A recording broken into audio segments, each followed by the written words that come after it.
I have a sneeze stuck. And I know it's coming. It's the last stream of a year! Hooray! Preemptive! What do you even call it? Monka Christ. Protection. Yes. Psycho, I don't know how you did it, but you can read minds. First of all, I will just put this in there already. First of all, Dark Lord, welcome and congrats on being second. Psycho, congrats on being first. Welcome in everybody. How are you all doing? Are you looking forward to New Year's Eve? So, yesterday, we went out for breakfast with my dad. I was fine. It was the way it usually is. And then Tifa had a voucher for a store that they sent her for her birthday. It's like, get $5 off, $5 off if you buy something for, At least I think it was 10 in this case. Yes. So we went to that store because, hey, capitalism. If you find something that's like only $10 and you get $5 off, you save 50%. That's a deal, right? So we're walking through the store and we can't find anything. Until, accidentally, not because I looked that way, I found something absolutely adorable. And I pointed it out to Tifa. And I'm looking at it right now, which is why I'm preoccupied. And Tifa's like, yeah, that's cute. No. And I picked it up and it was $6. Wasn't the 10 we needed. We got other stuff in there and my dad bought a sweater, so we gave him a voucher. But I found this absolutely adorable plushie. It's a cow and it has little gnubbly hands, it has the little toe beans, it has a tail, it has a big belly, it's giving you the Pixar smirk. I need to sneeze too now. Oh, that was my sneeze because mine is gone. Thank you. Deku, yes. It's adorable and it's like all squishy and stuff. Look, and like you can squish it. And Tifa went like, it's not that cute. Tifa hates plushies, caterpillars, some colors, fun, at least half of things Jack loves, tomatoes, hedgehogs, sushi, every single member of the X-Men, soup, all rap music, Dr. Dre specifically, Skinner, Magneto's outfit, Pina Coladas, and Dr. Pepper. And I hope the list ends here for this year at least. I like plushies, I just didn't think we should have bought this cow specifically. What's wrong with Moo? That's the name of a plushie. This is Moo. Moo the cow. Yeah? Say it. It's cute, but I don't think we need it. What? I think there would have been cuter plushies. Did you see one at the store yesterday? We didn't go to the plushie department. Why didn't you? This one was at the deserted, misplaced item. That's true. Which is why I think it was fate that I found Moo the cow plushie. I thought long and hard about that one, huh? Yeah.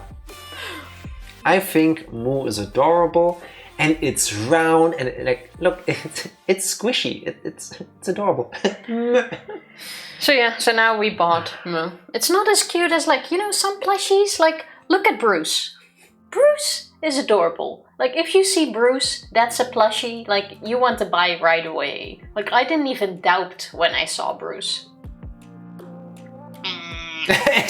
Wow, now Moo got COVID. Like, look at how cute Bruce is. Bruce is adorable. And the moment I saw it, I wanted it, and no matter the price.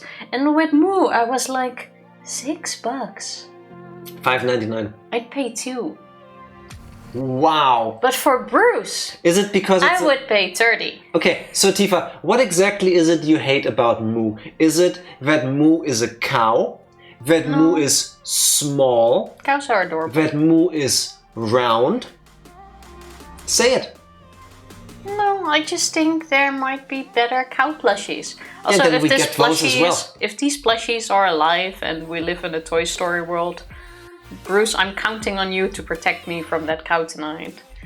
Why would you need protection from this plushie? Look at it. But if you had to pick, like, Bruce is the obvious choice. Okay, so these are both cute. This is the very first and probably only bat plushie I've ever seen that looks cute, but that's also because it's not a real bat. Look, it's just body with wings and little stubby legs. Which one of those would you pick if you had to pick one? Are you team Bruce?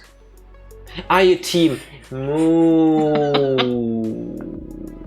Text Bruce to 1234 No, or don't. Moo. No, don't. I'm pretty sure a number like that exists. Please don't do that. We don't have a number set up for that. Let me hang Bruce back on the lamp. He has always kept us company. Off stream.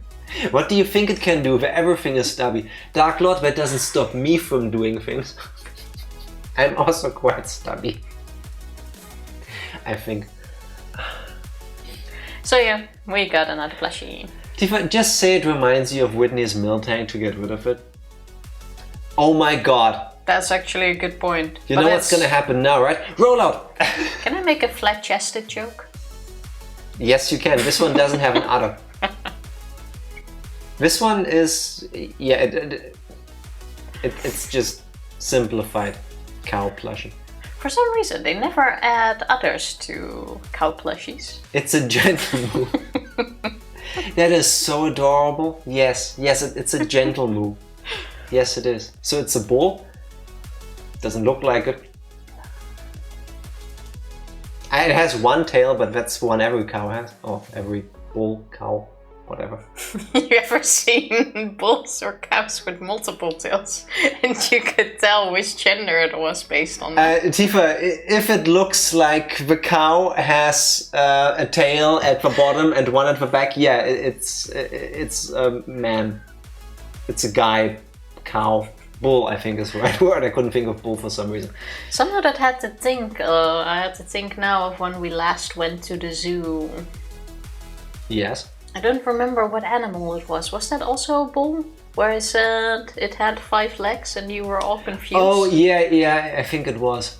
We were walking past the pasture of like, I think it was like bulls, like these huge, humongous, like bisons kind of, but I don't think they were bisons. Something big and cow-like with really big horns. And Tifa said, oh look, this one has 5 legs, and I'm counting. I'm like, yeah, 1, 2, 3, 4, 5. Yeah, it does. I'm like, wait, 5 legs? Why is one of them why does this one look oh. It did look like it had a tripod in the back. I then looked at something else because I didn't need to see the rest of that. It was humongous though. I'm just saying. It's that time of the season.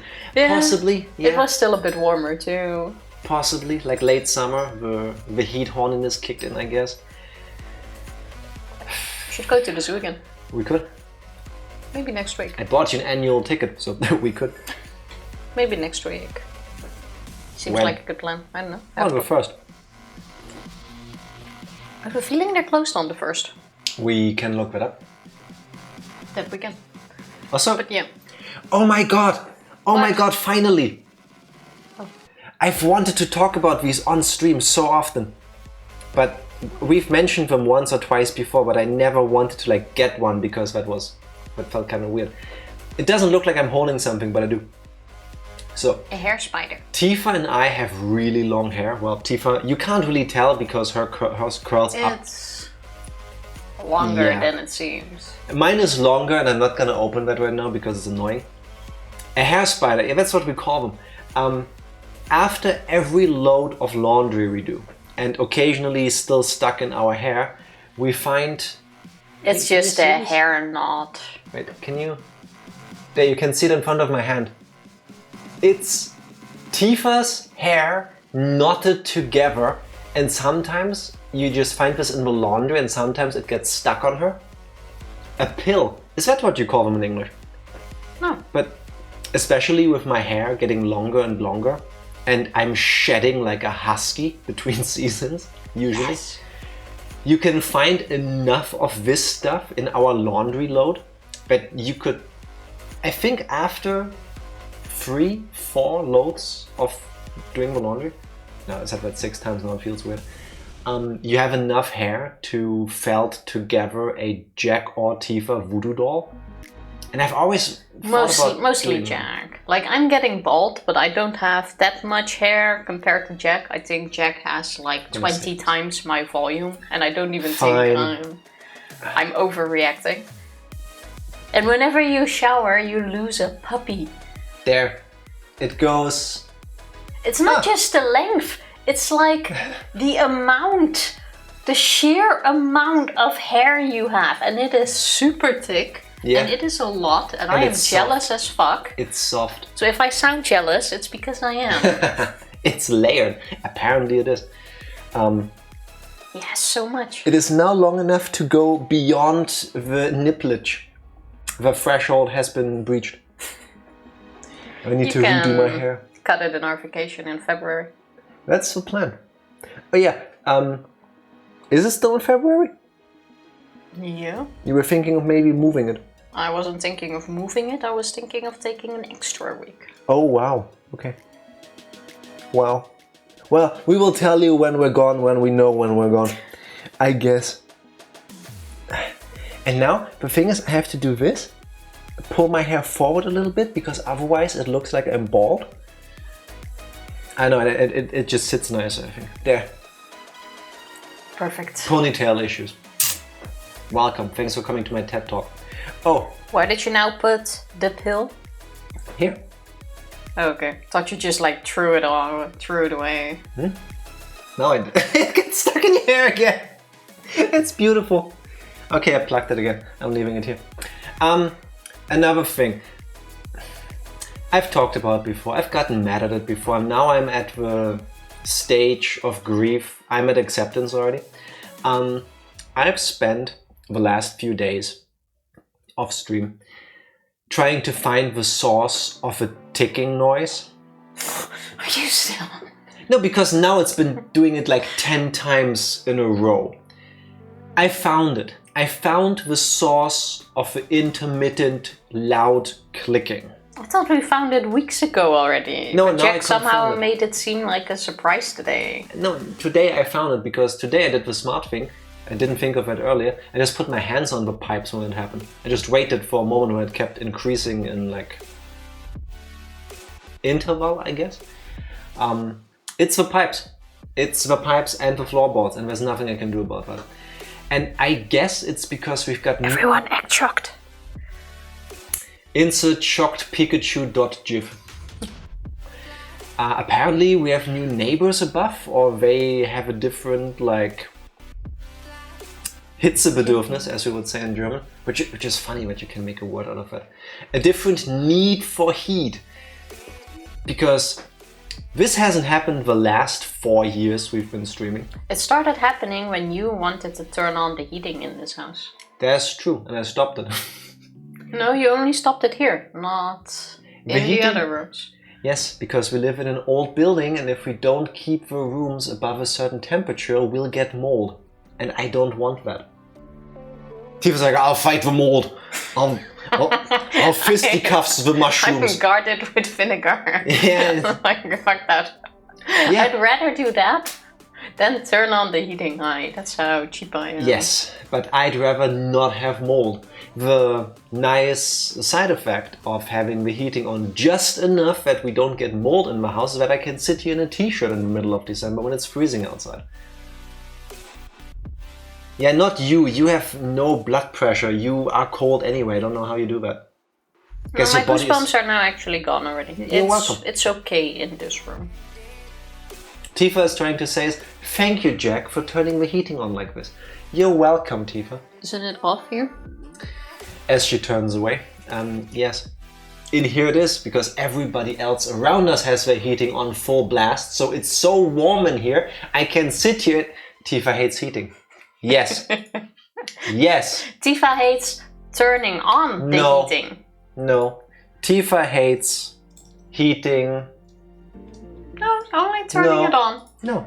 Tifa hates heating. Psycho confirmed it. You couldn't even go through the intro of the stream without adding to the list again.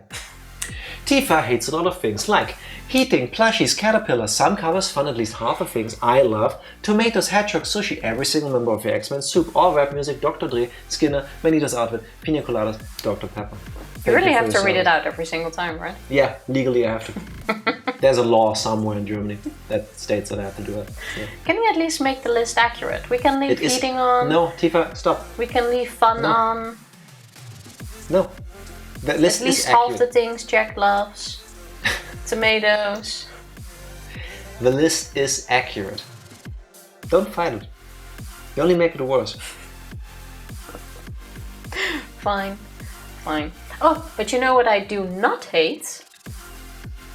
The new Super Mario Party. Jamboree, I think it's called. I wanted to wait with buying more Switch games until there's like a 3 for 2 sale again, but... We've been waiting on that for a while. When I've been sitting here over holidays and I felt like, something is missing. It feels just like winter. It didn't really feel like Christmas for me for some reason. And when I thought, you know what I need?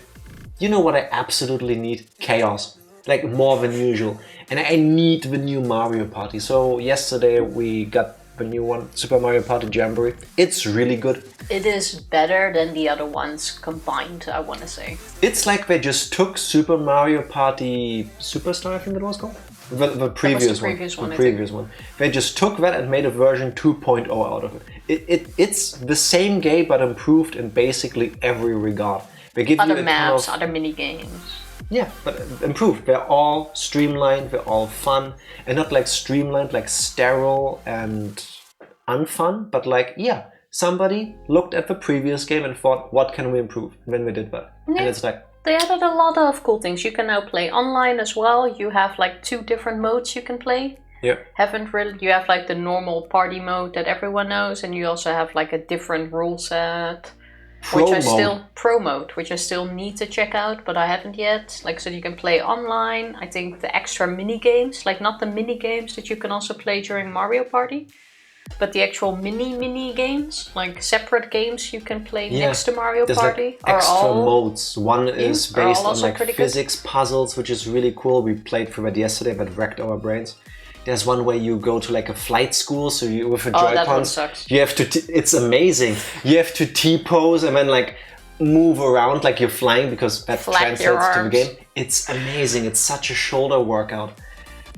It's really fun. Can recommend. Who's your mains? Tifa seems very impartial to Bowser Jr. Yeah, I don't want to say Bowser Jr. is my main. Which is funny because they have the same face. And they sound similar too. I so far pick the nice smaller guys. Last time I played as Monty Mole, and before that Spike. I think they introduced spikes in Super Mario Bros. 3. It's those little green guys that lift heavy things and throw them. That's the best description I can give it. My Joy-Cons are drifting. About the Muse sonority. If you do have the right screwdriver, you can find a guide online. Usually that is fixable by opening them up and then putting a little piece of paper under the pad where the Joy-Con goes, as in the joystick on the Joy-Con. It's a pressure issue usually. I think we did that once with one, and that worked for a while at least. That gave it another couple months. Eventually that also wore off, but we got a good 6 months out of that gamepad still, out of that Joy-Con. Yeah, I think so. That one didn't have a warranty anymore either. Yeah, it's definitely a hardware flaw. I really hope... The one thing I hope for the most with the new Nintendo console, which should be announced soon, is different sticks. Because the amount of Joy-Con drift is disgusting. I mean, they got enough shit out of it. Also lost lawsuits. They didn't. They did lose a lawsuit. They did not lose the class action lawsuit that got dismissed. No. Was it? Yes. That's one I was hoping for, to go like kick him in the balls hard enough, and Nintendo goes, okay, yeah, we fucked up, we're gonna fix it. No. They won that one. I thought they had to start fixing all Joy-Cons with Joy-Con drift for free. They do that out of goodwill. Oh, of course. Yes. You can also send them in, and then you will get them fixed. Yeah. You just have to go through the RMA process with Nintendo. As long as they're official controllers, you can send them in, yeah. Yes. Even when they're out of warranty, that happened to us too. Like, eventually I couldn't fix that myself anymore, so I sent them in and they fixed it and sent it back. But it took like 4 weeks before we got our controllers back. Yes. So you gotta keep that in mind. You better have something else to play with in the meantime. I think it was like 4 weeks. Yeah. Could have been a week less or a week longer. No, 4 weeks. But it was roughly a month, yeah. Yeah. From sending it until receiving it again. Yeah, and then they give you a nice letter with a thing like, hey, it seems to be wear and tear, but we fixed it for you out of goodwill anyway. Here's something like that. So that they don't actually acknowledge any issues. Using other controllers anyway. Yeah, the same usually. And I'm just playing for myself and I don't need to use a Joy-Con. I just play with an Xbox controller and an adapter. Oh, if you like Mario Party, Jamboree, can recommend. Yes. You know what is also kind of like a party and I can also recommend? You guessed it! Tifa's recaps. Tifa, this is the last recap of this year. Don't fuck it up. Oh yeah, true. Tifa. Now that you mention it. What has happened the last time we played Higurashi When They Cry, Chapter 4, Himatsubushi? The last time we played Higurashi, we're in Chapter 4. We're in Chapter 4. We were playing Mahjong with Oishi, Old Man, and Sato, the informant. The informant. We kicked their asses. We won. Because Akasaka is actually a Mahjong demon. Apparently, from what he said, he stopped playing Mahjong because he got in with the wrong crowd and his wife made him stop. Yeah, something like that. Basically, yeah. So we kicked their ass. We didn't have to pay to go to a brothel, finer establishment after this. But before we all parted, we learned that the old man is the foreman of the construction site, who, if we recall correctly, is the one that gets killed. Will get at the end. Made into 5 pieces. Yes. We believe that was him, if memory serves well. And after everyone scattered, we went with our informant to hear more about what he has for us, because we did give him a shit ton of money after all. Technically, we gave it to Rishi. He did receive the money. So we drove to a secluded place somewhere. After checking we weren't being followed. Yes, we're going left all over. Drove in a circle a couple times. And we still don't really know who the informant is exactly, but he seems to be part of the Sonozaki family meetings that get called. He or the council apparently meetings? Was privy. Oh, he was privy to information he could have only really had if he was in the Sonozaki house during their last meeting with the 3 families. I'm guessing he's a Sonozaki. What if he is one of the butlers they have? It's always the butler, isn't it? I mean, they hear everything. It makes sense. Because he told us that yesterday, which is in-game a day before we did the whole sightseeing thing, there was a meeting called between all of the leaders and their spawn. I'm just gonna call it their families. But then their families. Their spawn. Their kin. Their next in lines. Basically that, and he could tell us what was all discussed there. One of the topics was that they are basically aware of the kidnapping. Stop. If you go with the start at the beginning, the first thing that was argued about was whether they keep raising the price of a flyer, a bulletin that they hand out, which they need to get money for because they need to fund the Onigafuchi Guardians. And old man Kimiyoshi, the mayor, was like, no, we shouldn't do this, the price is increasing and people don't like it. And then Oreo made Mion step up and she was like, who's complaining? Tell me, who's complaining? No, she didn't say who's complaining, it was who he was saying that someone would take the fall for it, or someone would take... Someone would have to bear the pressure of that and then somebody would lose faith. Yes. No, it wasn't... Wait, fuck, Get how on did with the the conversation recap. went? It was basically about something falling apart, and then she was like, oh, but who would fall apart? Because that means we would crack, and we're not going to. It was something about that. They weren't Is what I was saying. No, it's not about some person. And after that?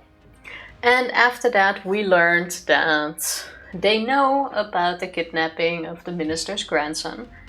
It didn't seem, or they made it sound that they didn't... Or that Oreo didn't order it, because we got a bit more... Can you start that sentence again, because you lost me? Yeah, fair enough. I'm not sure how to say it best. In these meetings, they have a very particular way of saying things when they're important. Usually Oreo will phrase a wish, like, I don't wish any harm to come to that child. And then everybody will understand this, and then no harm will come to the child.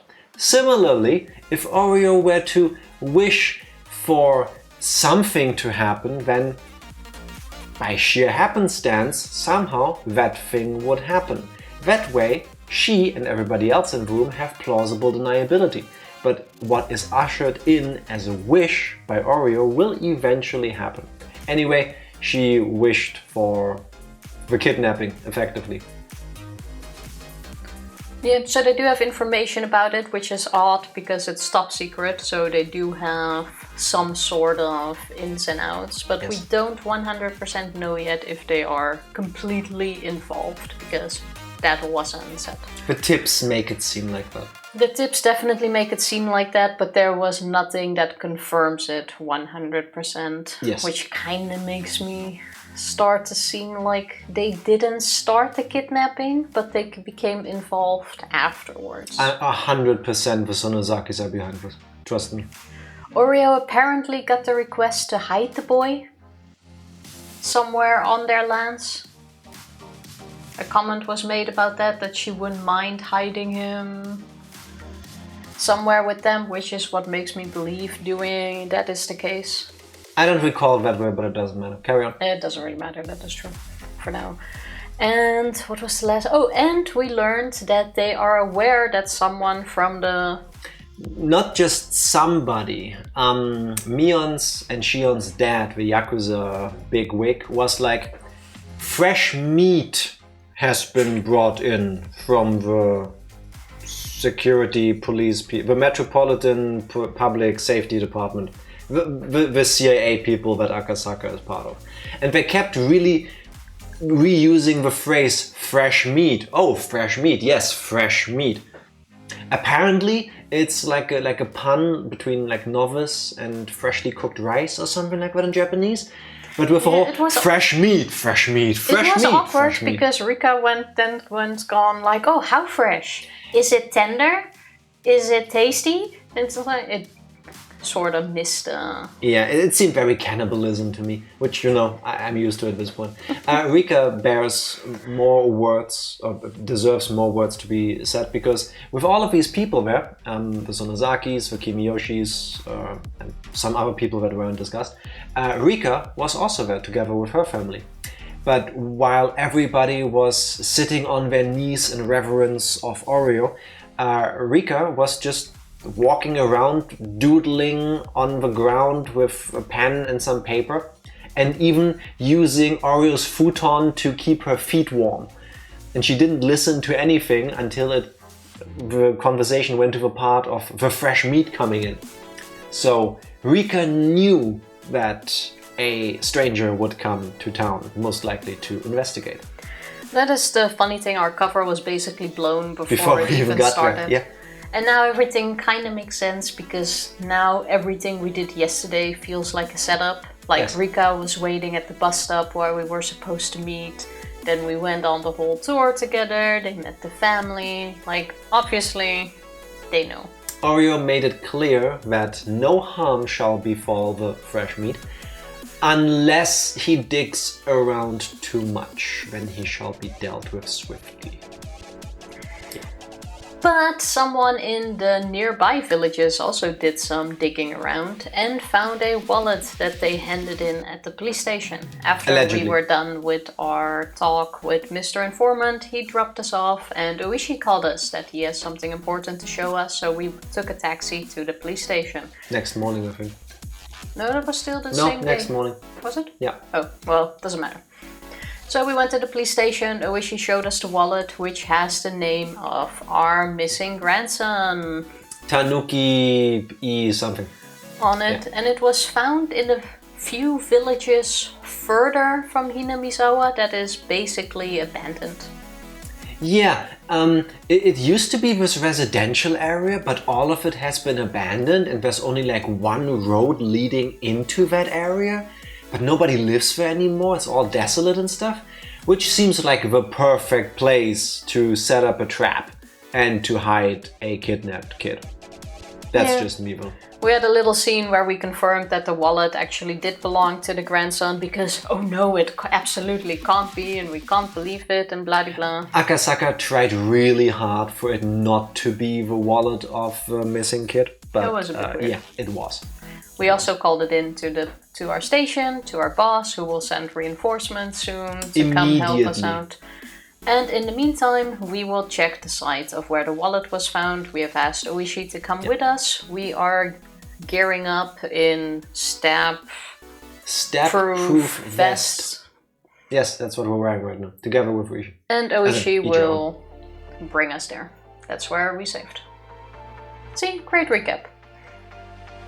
Yeah, that wasn't your work. It wasn't the best one you did this year, I think, but it was, yeah, great one. Suitable.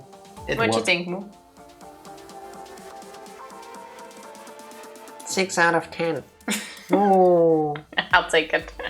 You better. That's the best you're gonna get. My eyes are dry. My eyes are tearing up.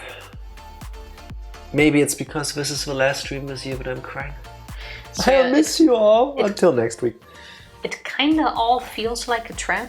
Yes, this very much feels like a trap. Because it seems weird that suddenly this wallet is found. Yes. Brought to the police station. With all the identifying details that the police would need. And brought to the police station in Hinamizawa. Yeah.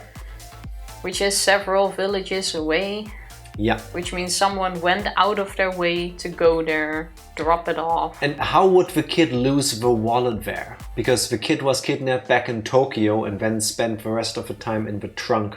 Well, that means kidnappers took it off of him, which makes sense. And then probably lost it, but that is so, I don't know, so sloppy. Yeah. I don't think they lost it, I think they placed it. Yeah, exactly. It seems like we're being set up for some reason. One more thing. Because we finished an episode last stream, we also got a new set of tips. And one of them stood out. Because one was, again, seemingly written from the perspective of the same person who also did the... Who hates the... Oh, it's so boring. I'm looking at the sky and it's always so warm and I am yearning for a cloud. I just want some change. And the clockwork, honey, what if there's a fire in another town thing. This one was about choices and what you would choose, or what do you choose when you have to choose, and why you choose what you choose when you need to choose.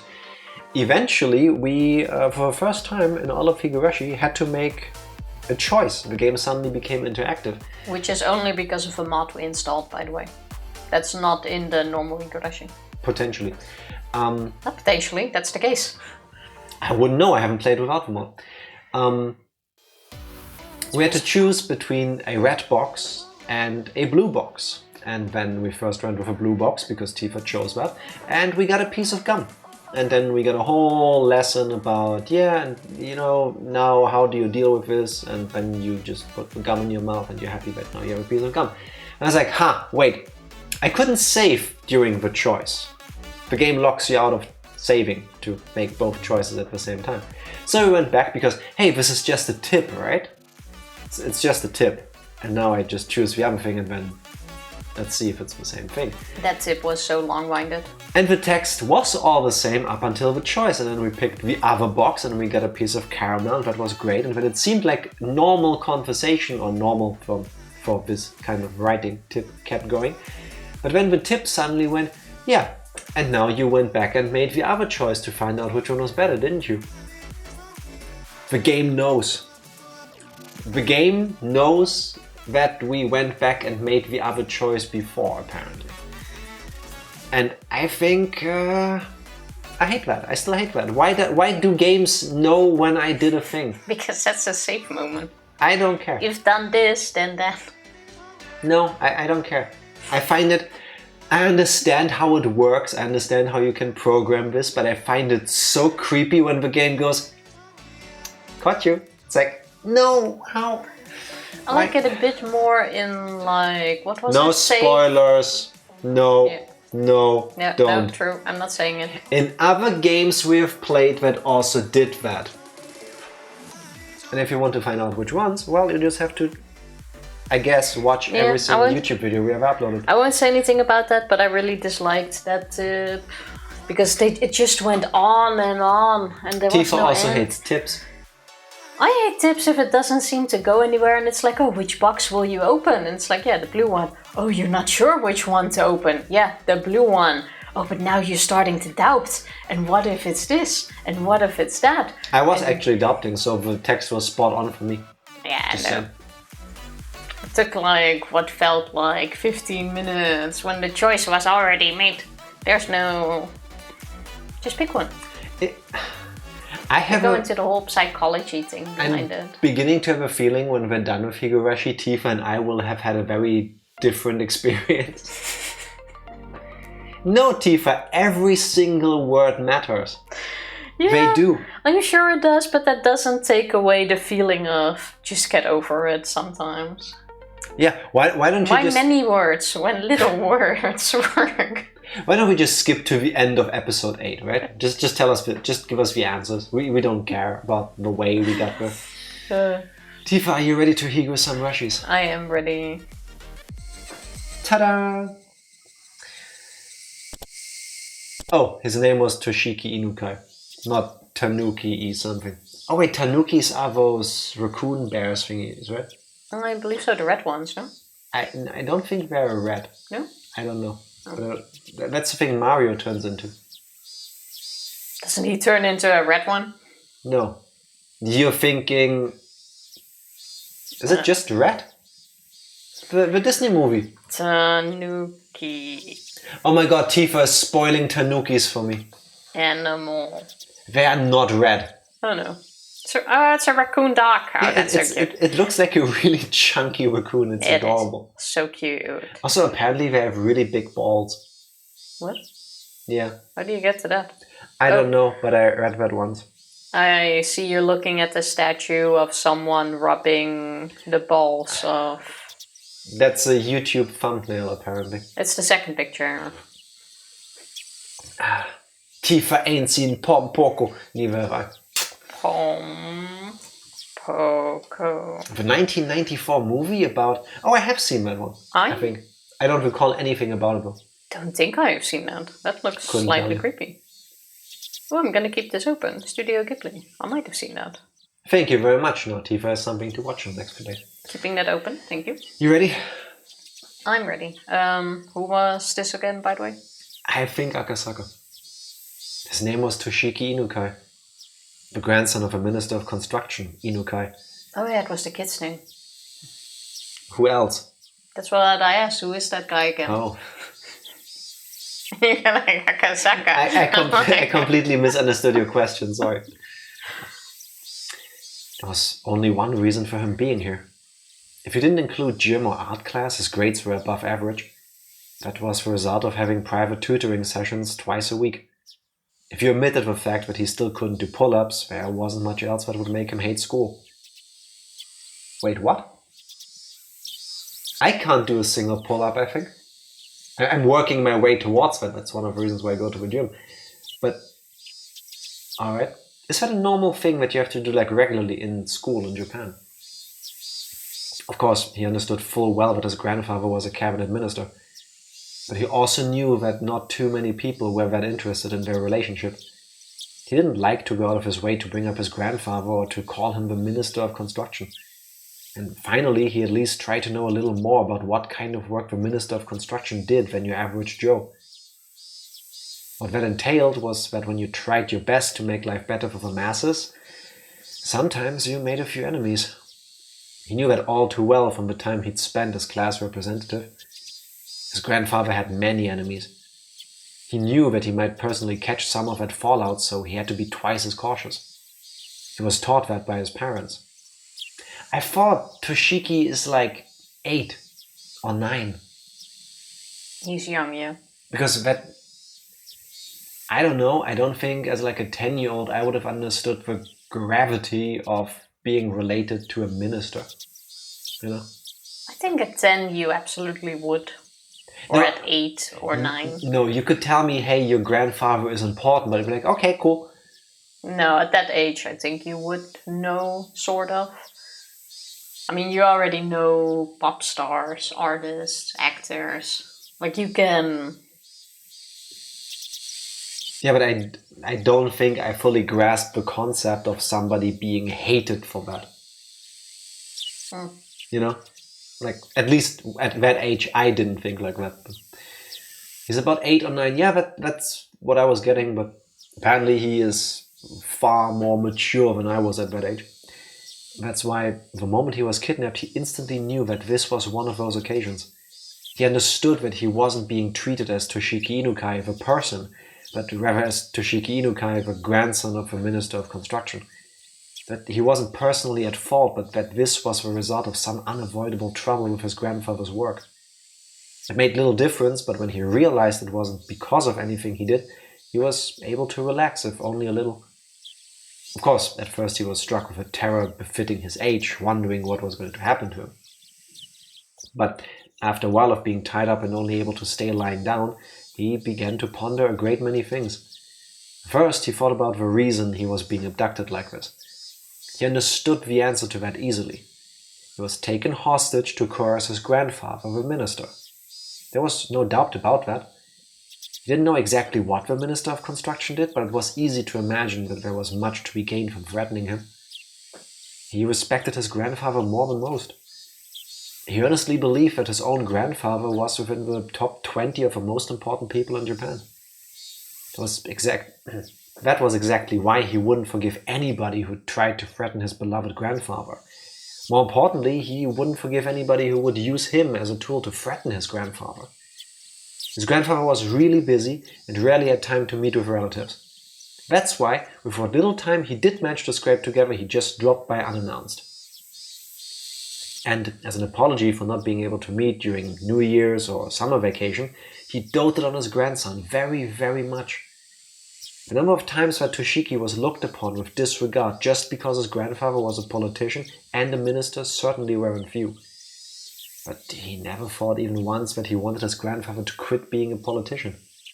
Because it was his beloved grandfather, he wanted him to continue his career as long as possible, from the bottom of his heart. However, Toshiki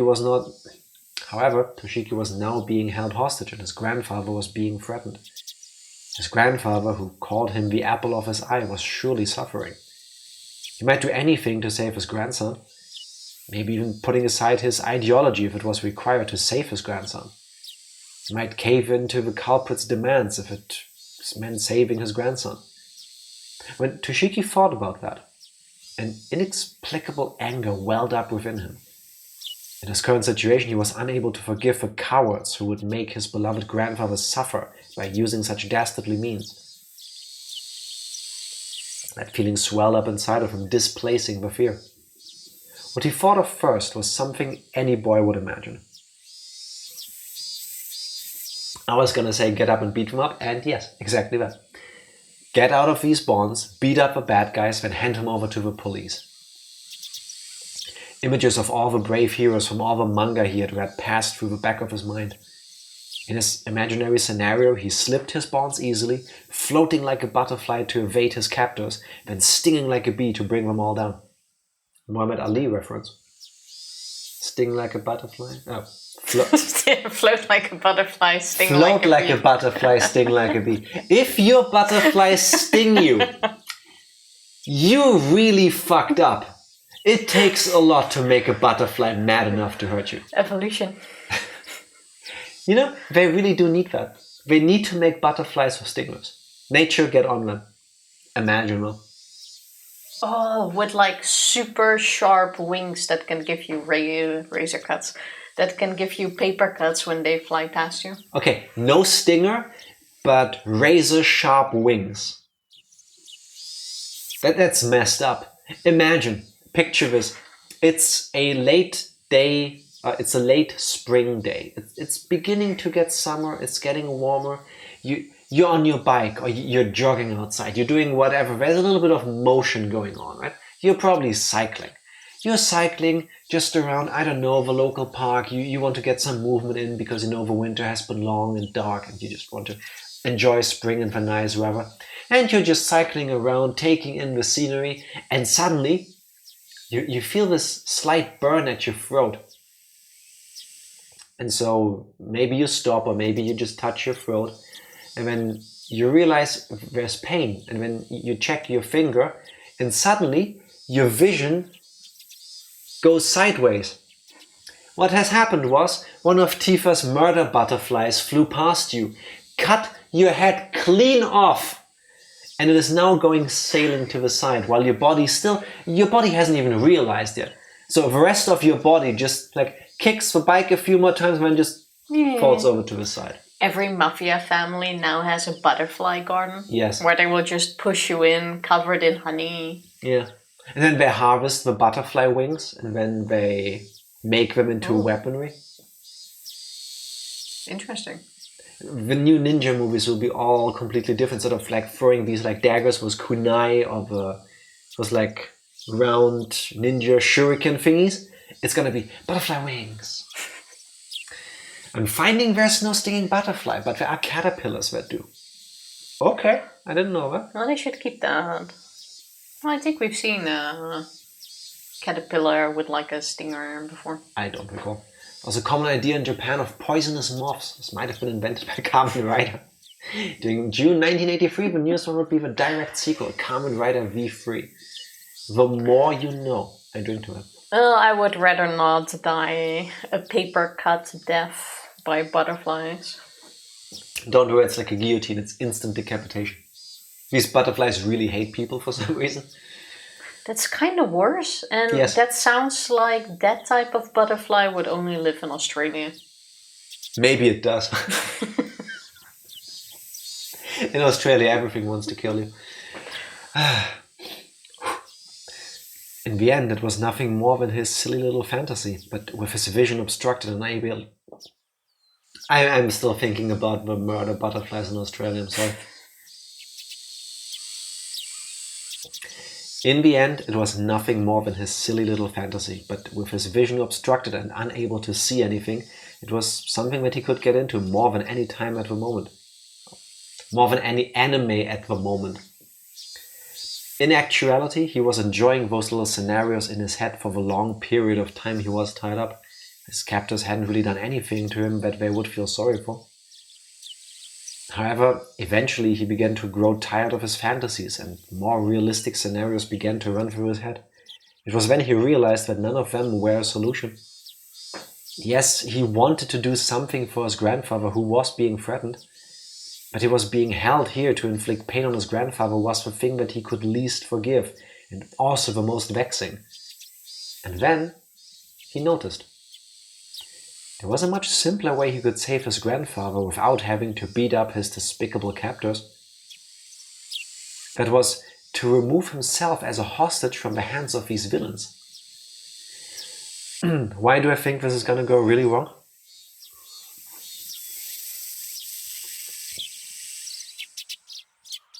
Depends on what his plan is. If he was to disappear from here, his captors would have nothing to threaten his grandfather with. Also not very true, because if he disappears from there and doesn't appear back in Tokyo, his grandfather doesn't know that they don't have him anymore. Yeah, that's worse somehow. And they can still threaten him. Yes.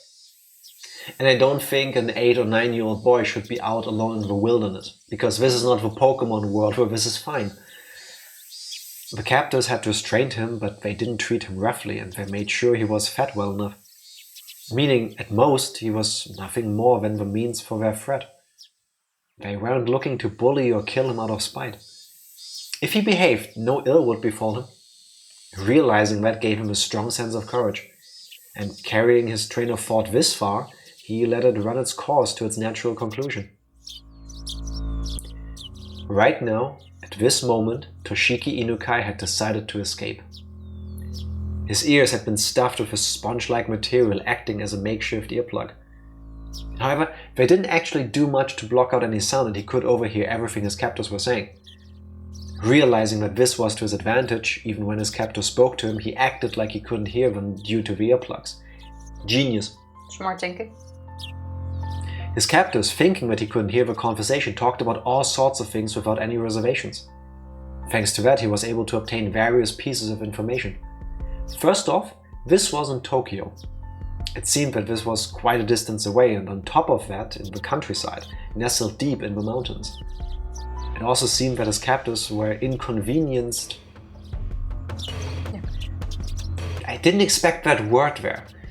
It also seemed that his captors were inconvenienced living out here, so he could deduce that this place was far removed from any sort of town. Finally, whenever they went out to buy food or other supplies, they would always take a car. That fact caused him some dismay, because he knew that the method he learned at school of running around blindly while shouting for help wouldn't work here.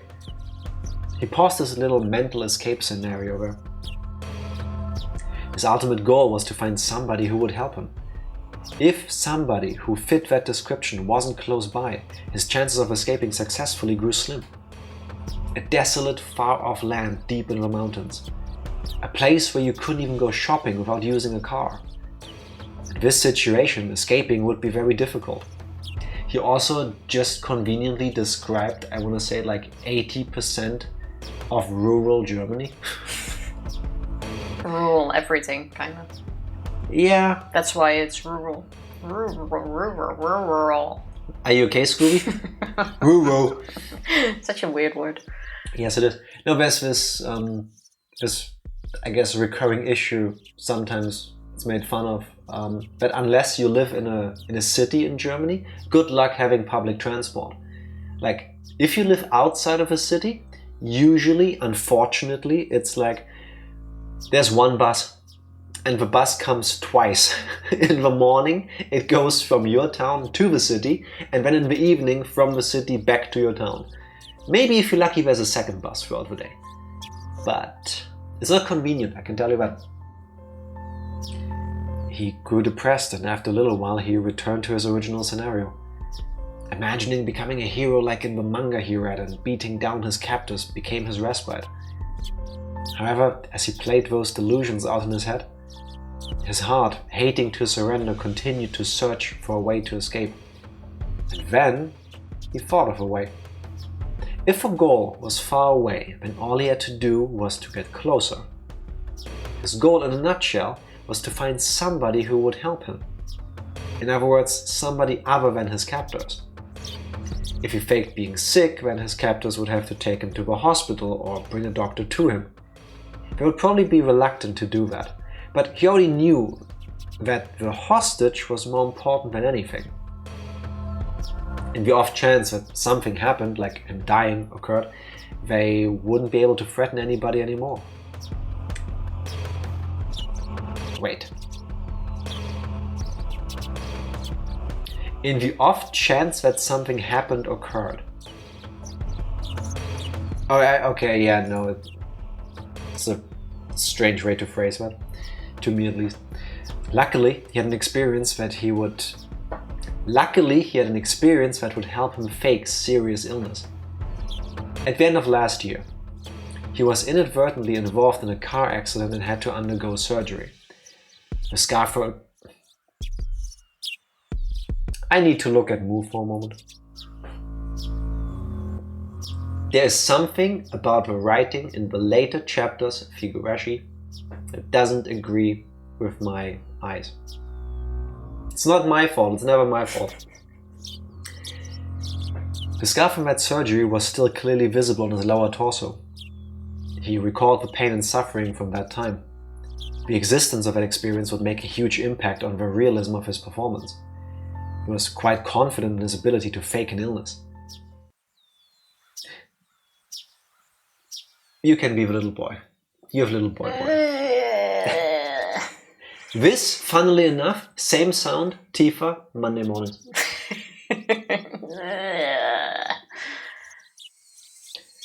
His captors at first took that as a sign he needed to use the washroom.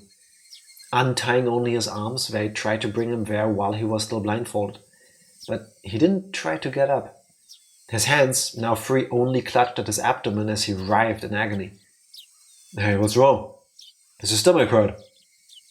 He still had his earplugs in, so he had to pretend he didn't hear his captors asking the question. He was about to nod, so he hurriedly had to stop himself.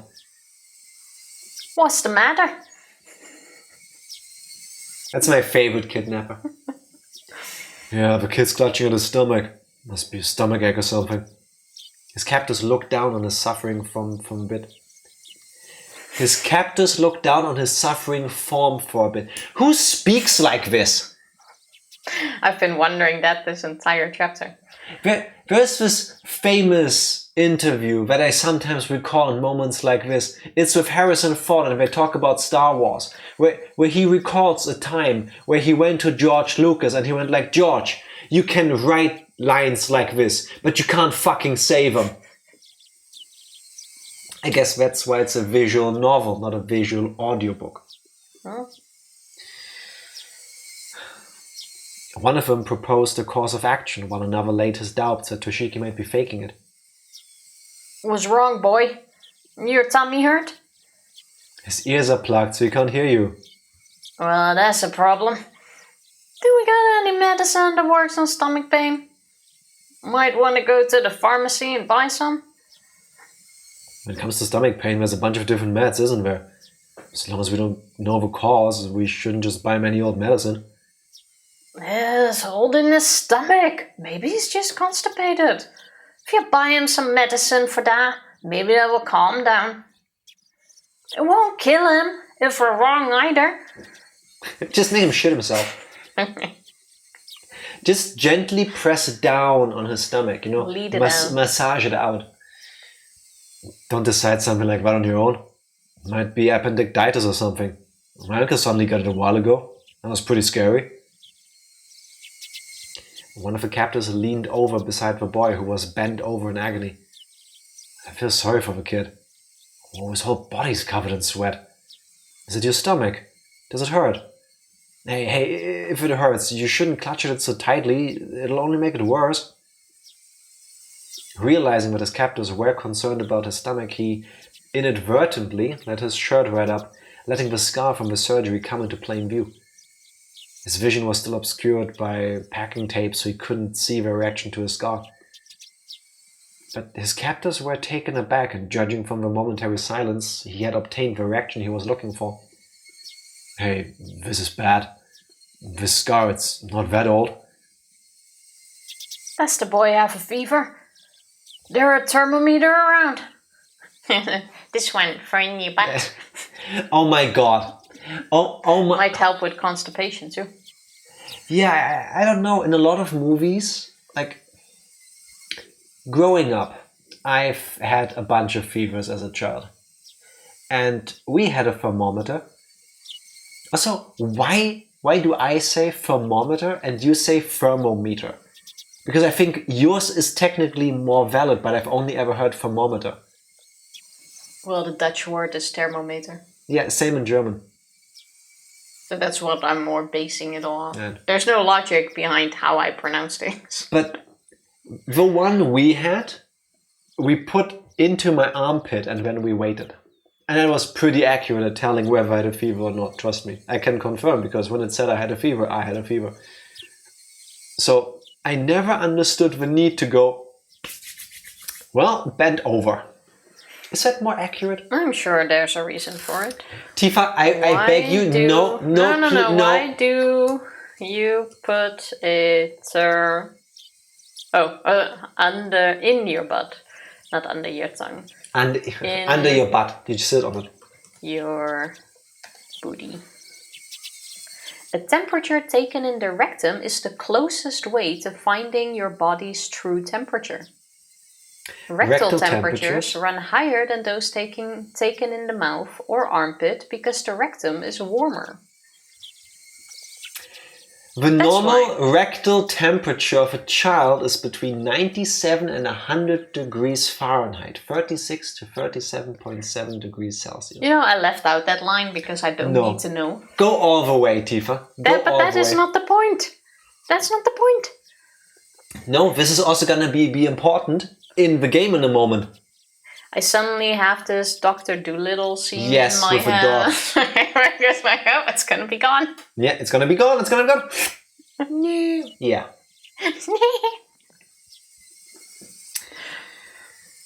We will just never know. But I'm eternally thankful that my parents did not keep stabbing my butt. Oh look, Jack, he looks like he's warm. If you don't know what scene we're talking about, you should watch the movie Dr. Dolittle with Eddie Murphy from the 90s. I believe it's the first movie. It's the first one. Yeah. I've seen the first one like 100 times. It is that one. It's a good movie too. Yeah, I love those movies.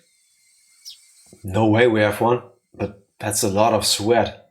Yeah, his forehead feels pretty hot, I think. I can never tell by touching someone's forehead. Like, whenever I feel like my own forehead is burning, you always go like, oh no, it's not hot. Or the other way around, when you say like, oh, my forehead is hot, and I touch it, and oh, no, it feels fine, normal. Like, it's hard to say the temperature based on that, if you ask me. Alive. That's the temperature I'm feeling. I've heard that under prolonged stress, old wounds can be aggravated. Then what do we do? Are you saying that medicine won't work? We don't know what surgery the scar was from. But in any case, this is bad. In the worst case, it could be fatal. This is bad. This is really, really bad. Maybe we should have a doctor take a look at it. At this rate, there's a chance that he might suddenly die on us. Toshiki Inukai, with those few words, knew that the situation was progressing exactly as he had envisioned it, and snickering to himself on the inside, pressed his act even further. He didn't even need to know that his captors were panicked and were running around like chickens, with their heads cut off at this troublesome turn of events. Why does 8-year-old Toshiki Inukai know what a chicken that has recently been beheaded looks like? I think a lot of kids do. I knew at that age. I didn't. I beheaded my first chicken at 6. I understand that that is a completely normal part of life in a lot of parts of the world, but at the same time, I feel like that's fucked up. I don't know. I don't like it. Fair enough. Some humans run around headless too. I feel like that a lot. My family in Morocco lives on a farm where we bred and killed our own animals. In case anyone was wondering. See, the difference in the word is if you kill animals, it makes you weird. If you butcher them, it's for food. Suddenly it's sophisticated, yeah. huh? Yeah. One is for survival, the other one is you are a case for the police. Should we take him to a clinic? No, that's no good. Probably better if the doctor came here. Dr. Yuri, you mean? Is that okay? Will it be alright? Hey, they know him. Yes. It'd be worse if anything happened to the hostage. Nothing we can do. It's an emergency. One of the captors hurriedly left in the car. Animal killer would have attracted the wrong kind of people to the job. Yes. I suppose. I feel like that specific phrasing is reserved for the people that actually do that as part of a butchering. Because I would argue not everybody does everything along the job, but one person has to do the thing so that other people later can do the chopping up and the cutting of the parts and stuff. Another of the men, completely shaken up at this point, wiped the sweat from his forehead with a handkerchief. It looked like they were bringing in a doctor. Actually true. Isn't there a different term for that? Because technically you still call that the butcher. Yes. But the butcher is usually the one who handles the meat, prepares it. Do all of it. I want to say the people who work at a... What do you call the actual... Is that also a butcher? Butcher. Like where butcher's shop. Yeah. No, it's not a butcher's shop. It's just a place where you transport all of them to get processed. And then they get sent to an actual butcher. Like those people don't do everything. I don't know. Isn't there an actual job for them? Or a job title for them? The meat murderer. The meat maker. Like, it doesn't seem right to call all of them butcher. That's a very broad term. Oh, butchers are usually respected because everyone likes meat. The man people dislike is the knacker. A butcher buys and separates the meat. The knacker used all the not meat for making tallow and soap.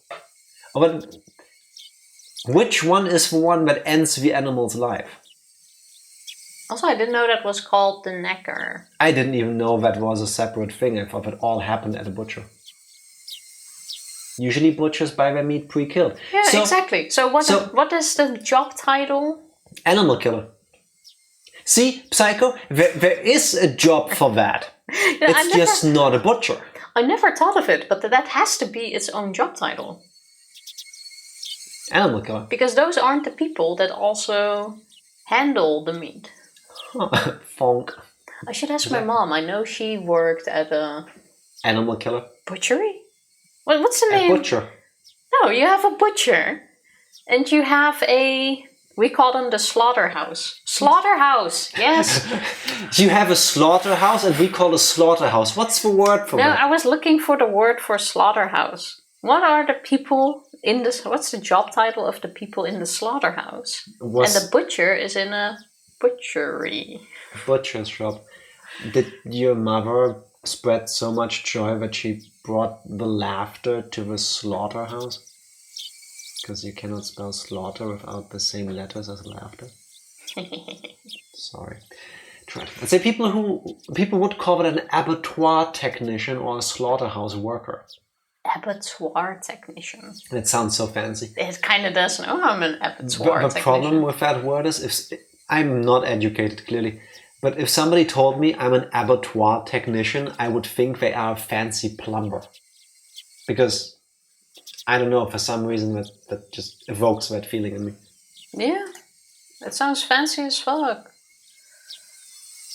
The abattoir technician is responsible for collecting, processing, and packaging animal blood and tissue. But wait, that is still not the executioner. While Tifa ponders this, how about we continue the plot at hand? You can have a learning experience later, maybe?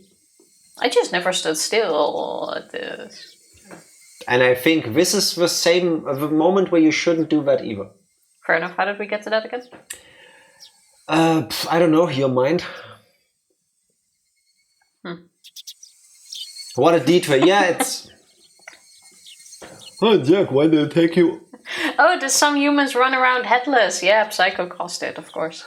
And then you started about chickens, and then we got into the slaughterhouse topic. It's not Psycho's fault your mind works like that. Actually, yeah, blame Psycho, everybody. I see. Hey, I know it's her fault, ultimately. She made this happen. No, but that's interesting. You know what's also interesting? Higurashi. Now we learned something new while playing Higurashi. Nobody asked for that. Meanwhile... At some point, you will need it at a party as an icebreaker. I'm about to break your ice. Talking about the cold stuff, not this one. Because I'm breaking your ice can also be taken very wrong. As long as the doctor wasn't an accomplice, that doctor was his goal. He was someone he should seek help from. His captors were probably wary of it happening. They would be prepared for it. This would all come down to luck. Some of the sweat emerging from his brow was that from nervousness. At that moment, the packing tape that was covering his eyes and ears was torn off. The burning light that he was seeing for the first time in several days hurt his eyes. After that, the gag that made it hard for him to breathe was also removed. Are you alright, kid? I'll bring a doctor to you right now. Just hold on for a bit.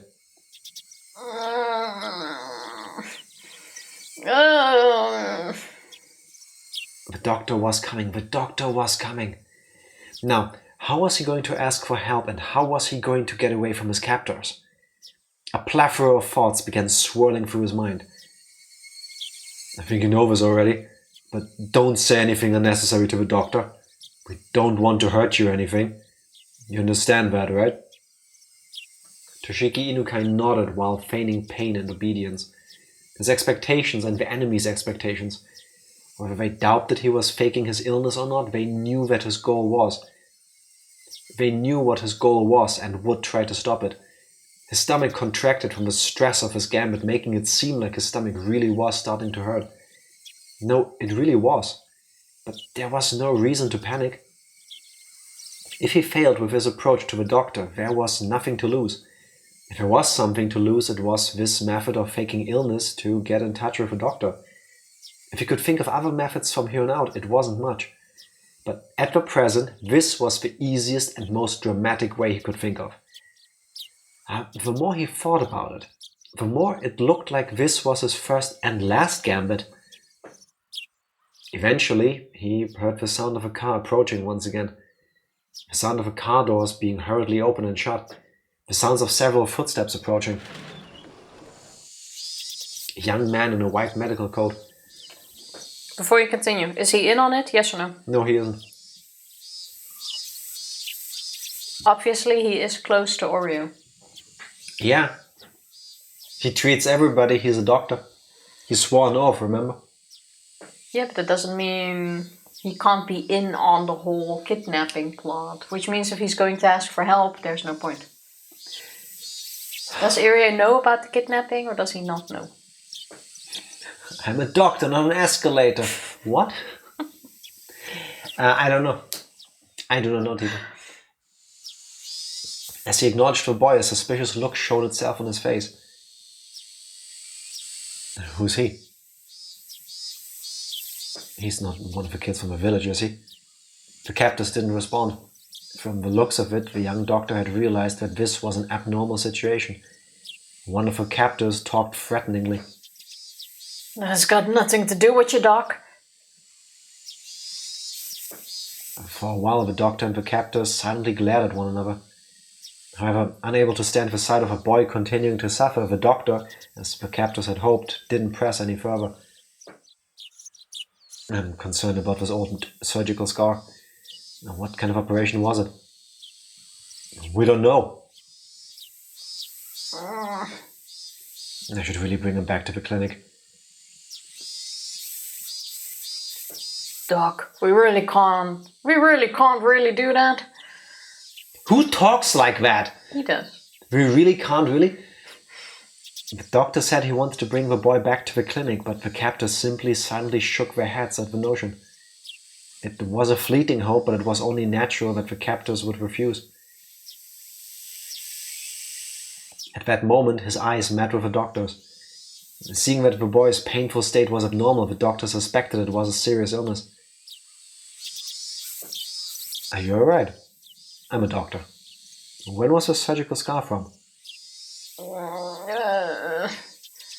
Last year, during the winter, from an accident.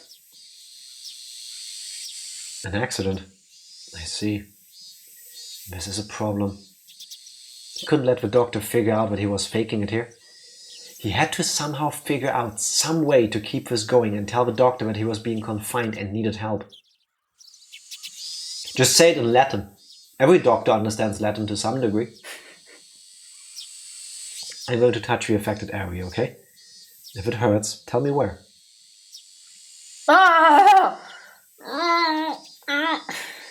Seeing that it was extremely painful, the doctor crossed his arms and began to ponder. He had to somehow get himself to a hospital. To Toshiki Inukai, faking this illness was the performance of a lifetime. You know what this gives me massive vibes of? What? Trauma Team. Trauma Team? Remember when we played, I forgot the name, the doctor that was doing the diagnosis? And we went into a patient and were like, can we touch you? Oh, yeah, yeah. And suddenly they had super cancer. Yeah. And then 6 seconds later, they lifted their shirt and there was like all these like black things growing out. It was like, okay, this is bad. True. Talking about things that are bad, my bladder, I need to go somewhere. So, short break? BRB. PRB. We're back. We are. I might pull some faces. I got walnut everywhere. What? Why I just chew on a piece of walnut and now it's all between my teeth. Okay, thank you for saying where exactly you had walnut everywhere, because this is the internet and I'm pretty sure there's at least one video where somebody actually has walnut everywhere. Fair enough. That is fair. Meanwhile, I got myself a pink-looking drink. Cheers, everybody. What does the stuff taste like? Try it. It smells like body soap. It doesn't taste like that, though. A little bit, actually.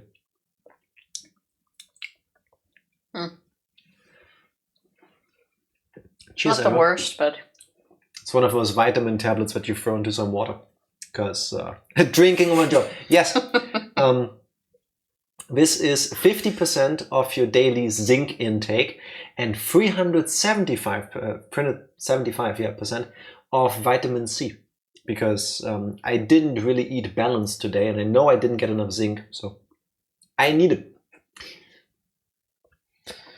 Now we're back with ooishi. Oh, okay, we swapped. We closed off the other talk. Yeah.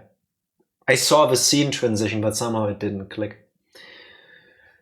Good work, everyone. I know it's hot, but please do your best. If you catch anybody illegally dumping, please contact someone immediately. We'll act quickly. Thank you for your cooperation, ooishi-san. Please. A gap wide enough for a single car was opened up in the barricade. Ooishi, showing his gratitude, or perhaps threatening attitude, with a short beep on the horn, rolled the car forward through the checkpoint. I find that so annoying when people drop off somebody or in a situation like this and then they honk. As long as it's the super soft honk, it's okay. Not the... Not the your mom honk? I was gonna say the your dad honk, but the last 2 times he did it quite softly. I remember once your mom did, and I think she held the horn for 35 minutes? Tifa and her were driving somewhere, I think, so I came to the door to wave them off while we were over in the Netherlands. And her mom did the honking thing, to say bye. But for some reason she did it while standing there, so I stood in front of her car and she just... Wasn't that long year for reacting? I think it was about 4 times longer than what I just did. She just pressed it. Tifa, sometimes I still wake up hearing the honk ringing in my ears. We all afterwards agreed that it was about 600 times longer than it needed to be to get the effect across. But that moment has lived rent-free in my head ever since. This time my appearance was the very embodiment of the word suspicious. A baseball cap, mask and sunglasses. Wait, is he only now realizing that that very same disguise does not work at all? Because the last time I've seen somebody with a base cap, sunglasses and a mask was during the pandemic. And then you would think the other person in the car with you would also wear a mask. No, wearing a mask, especially in Asian countries, was already a thing before the pandemic. Yes, I'm super proud everybody started doing that for a bit. But if you're transporting or traveling with a person wearing a mask because they are sick, wouldn't you also wear a mask? No, because you don't always wear a mask when you are just sick. Just like you wear a mask the moment you leave the door when you're not sick. So do they. Because other people don't. Yeah, I guess. You're doing the same thing. That can't be... Masking has always been common in Japan, yes, but it could indicate that Akasaka is the sick one. Or that. I guess. You wear a mask more to keep from others getting sick. Yeah, that's at least my attempt. On top of that... Yes? Shouldn't there be an extra comma? On top of that, even though it was sweltering, I was wearing a hoodie. Any respectable officer would be loath to not stop me for questioning. I had meant to be overcautious, knowing full well that my face was known. But it might have already been too late for that to be of any use. Using that as an excuse, I doffed the unbearably hot hoodie and windbreaker, ripped off the mask and hat and threw them in the seat behind me. Have you ever heard the word doffed before? No. Are we just making up words now? For almost 36 years on this planet, I've never heard doffed. I feel like the one who translated this chapter went too much into fancy words. Yeah, they where they're trying to do it for college credit. Probably, yeah. Like, look at how loquacious I am. That's what it feels like, though. Yeah, a little bit, yeah. It's like there were so many other words you could use to make it flow better. Here we go, Dark Lord with a knowledge. To doff is the opposite of to don, to put something on. Yeah, I don't agree with the usage, though. That is amazing, and I'm shocked I never heard that before. Shakespeare can invent words, so can we, goddammit. Exactly. All Fair words are made up. True, at some point, yeah. Did you know, Tifa, that if you spell doff backwards, it spells race car? Ah, no, I didn't know until you mentioned it. You need to look really hard at the word. Yeah, I see it. It's also usually because people doff a hat and there's less hats out there these days. Still never heard it like this, no. Oh my, is that okay? With a cheap little disguise like this, they probably figured it out anyways. That just might be the case. Ooishi, probably thinking that my unexpected behavior was funny, continued to laugh. They probably already figured it out even without the disguise. Yes, by the sheer coincidence of him sitting next to Ooishi. Like, come on. Why do... Is it on purpose? Like, is this normal Japanese police behavior, or is this so that I feel like I would be doing better at their job? The beautiful and pristine scenery of Hinamizawa spread out before me. He doesn't have a lot of options. Should have put Akasaka in the trunk. Yes. Oh, true, actually. There are options, now that you mention it.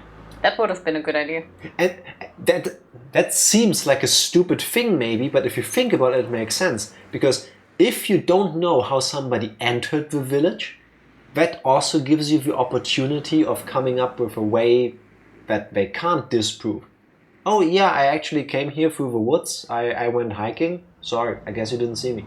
Because all the roads are blocked by these barricades. But maybe not every part of the village is actually like secured like this. The village itself would have been quite beautiful if it weren't for the complicated circumstances surrounding it at the moment. I would absolutely love to take Yukie here for a drive one day. You know, the village is beautiful if your first instinct is, I'm a drive through there.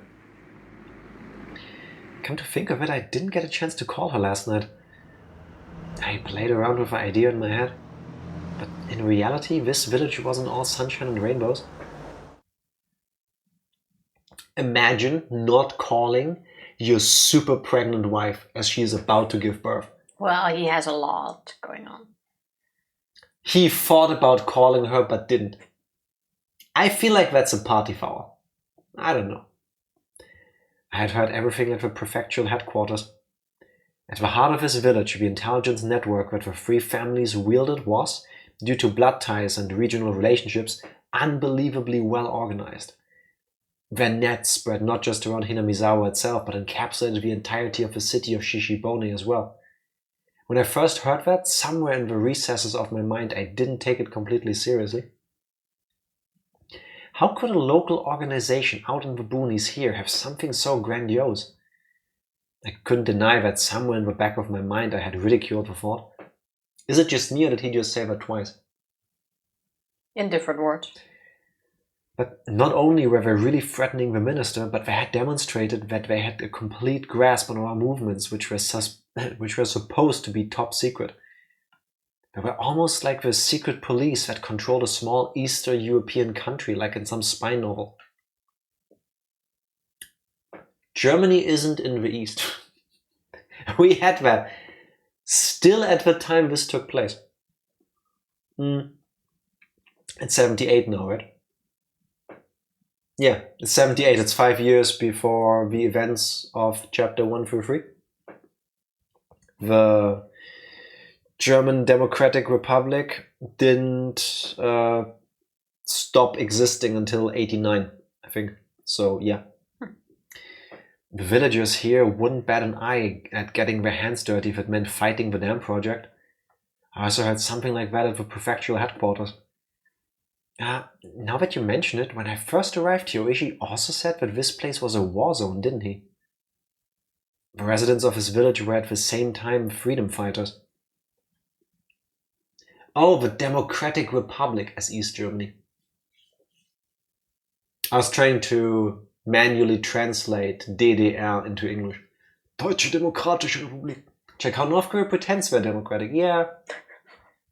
Pretends? No. I don't know what you're talking about, Dark Lord. I like it very much here. No, now they know we're actually North Korean. Imagine this entire channel as a North Korean psyop to make people fall in love with North Korea. And now that I said that... Yes, we're the only people in North Korea that have open access to the internet. This is propaganda by the North Korean government. Yeah. Such great countries had to build walls to keep... No, not walls to keep everyone in, because everyone wouldn't want to leave anyway. It's to keep the plebeians out. The who? The plebeians. You're talking plobbers, what? Plebeians. Yeah, the plebeians. Plebeians, but not plebs. Plebs. The plebes. Although, by definition, they were no different than guerrillas or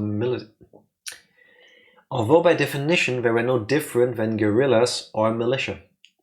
They weren't protected by the Geneva Convention, but they also didn't have to adhere to those rules either. What? Play with a cow. Tifa was fidgeting with these old...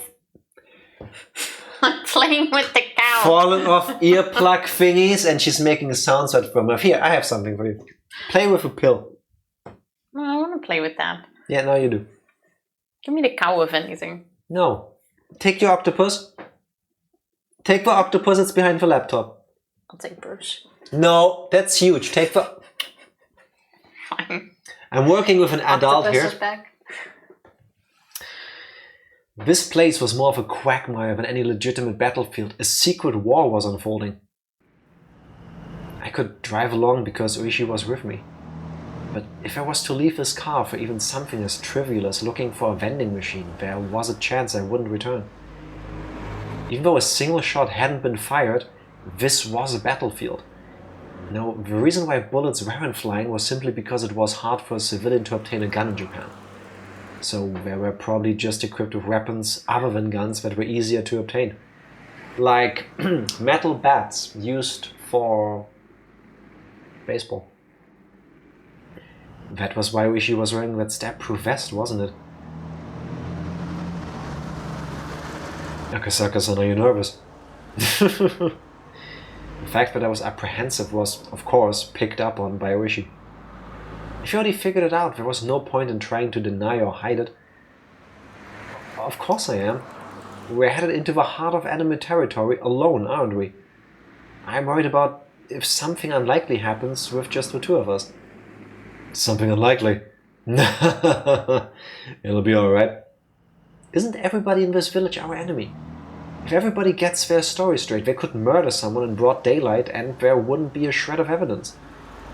I'm asking about something like that. This was what the ironclad rule of not barging into a Yakuza office alone was about. If there wasn't a neutral party involved, that area wasn't bound by the laws of common sense. If something happened, you wouldn't be able to prove it, and there wasn't anybody who would take your side. Yakuza are usually known for using katana or smaller knives. Makes sense. What I find interesting about the idea of them all using like katanas is you can't really hide them in your usual clothing. Like if somebody comes at you with a katana, you will be able to tell from a distance. Because they're either holding a sword or they've got the scabbard somewhere, like the sheath. You know what I mean? Yeah, but if most people wear it... And I think a lot of people, if you live in the area, also know who the Yakuza are anyway. Well, if you can carry those out of the open, it's a power statement. Exactly that as well. Yes. If some dude came up to me while being equipped, having donned a sword that he hasn't doffed yet, see, I'm learning. I would choose my words carefully because, you know, this person is armed. Counter with your own katana. We have one in the closet. Yeah, when I was an edgy 16-year-old, I got one as a birthday gift from my parents. I still have it for some reason. I wouldn't even know how to throw that away. Because, like, how do you put that in the trash? It's not like I can just go, hey, doff. Dude, show us. Next to. Don't have to get it first. Or if we still have a break, I can find it. I'm not sure exactly where it is. Probably take it to the dump. Yeah. I can picture it. Me just standing there with his katana. Unequipped. Our recycling plant. Yeah, but when I have to go there, then I probably have to pay for the privilege of handing it in to be disposed of properly. Quite sure there's plenty of people you can give it to, sell it to. I don't think legally I can. I don't know. I'm gonna Google this. Oh no, She almost I lost dropped the octopus. the octopus. Darf ich meine Can I sell my katana in Germany?